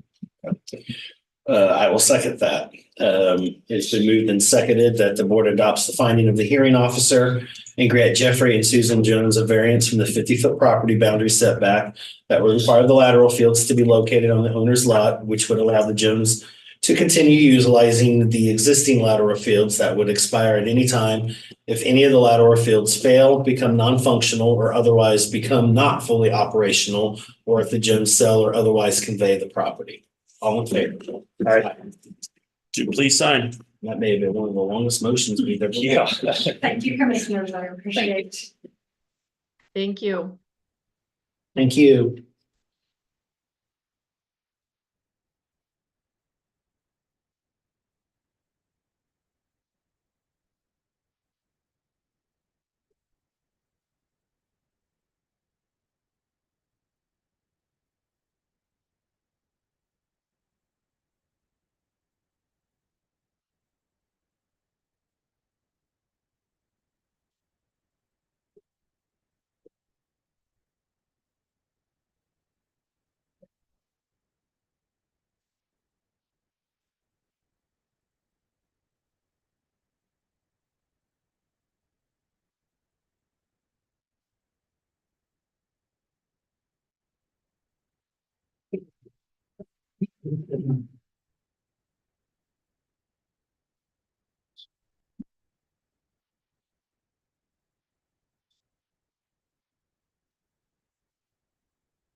Okay, well, according to what I said, that concludes all of our business for the day. We have anything else? I don't. Nothing. Rich? No, sir. Okay. Thank you. I move to adjourn the January, February 22nd meeting. Yes. Okay, I'll second that. It's been moved and seconded to adjourn the February 22nd meeting of the Raleigh County Commission. All in favor? Aye. Everyone have a good weekend. Yes.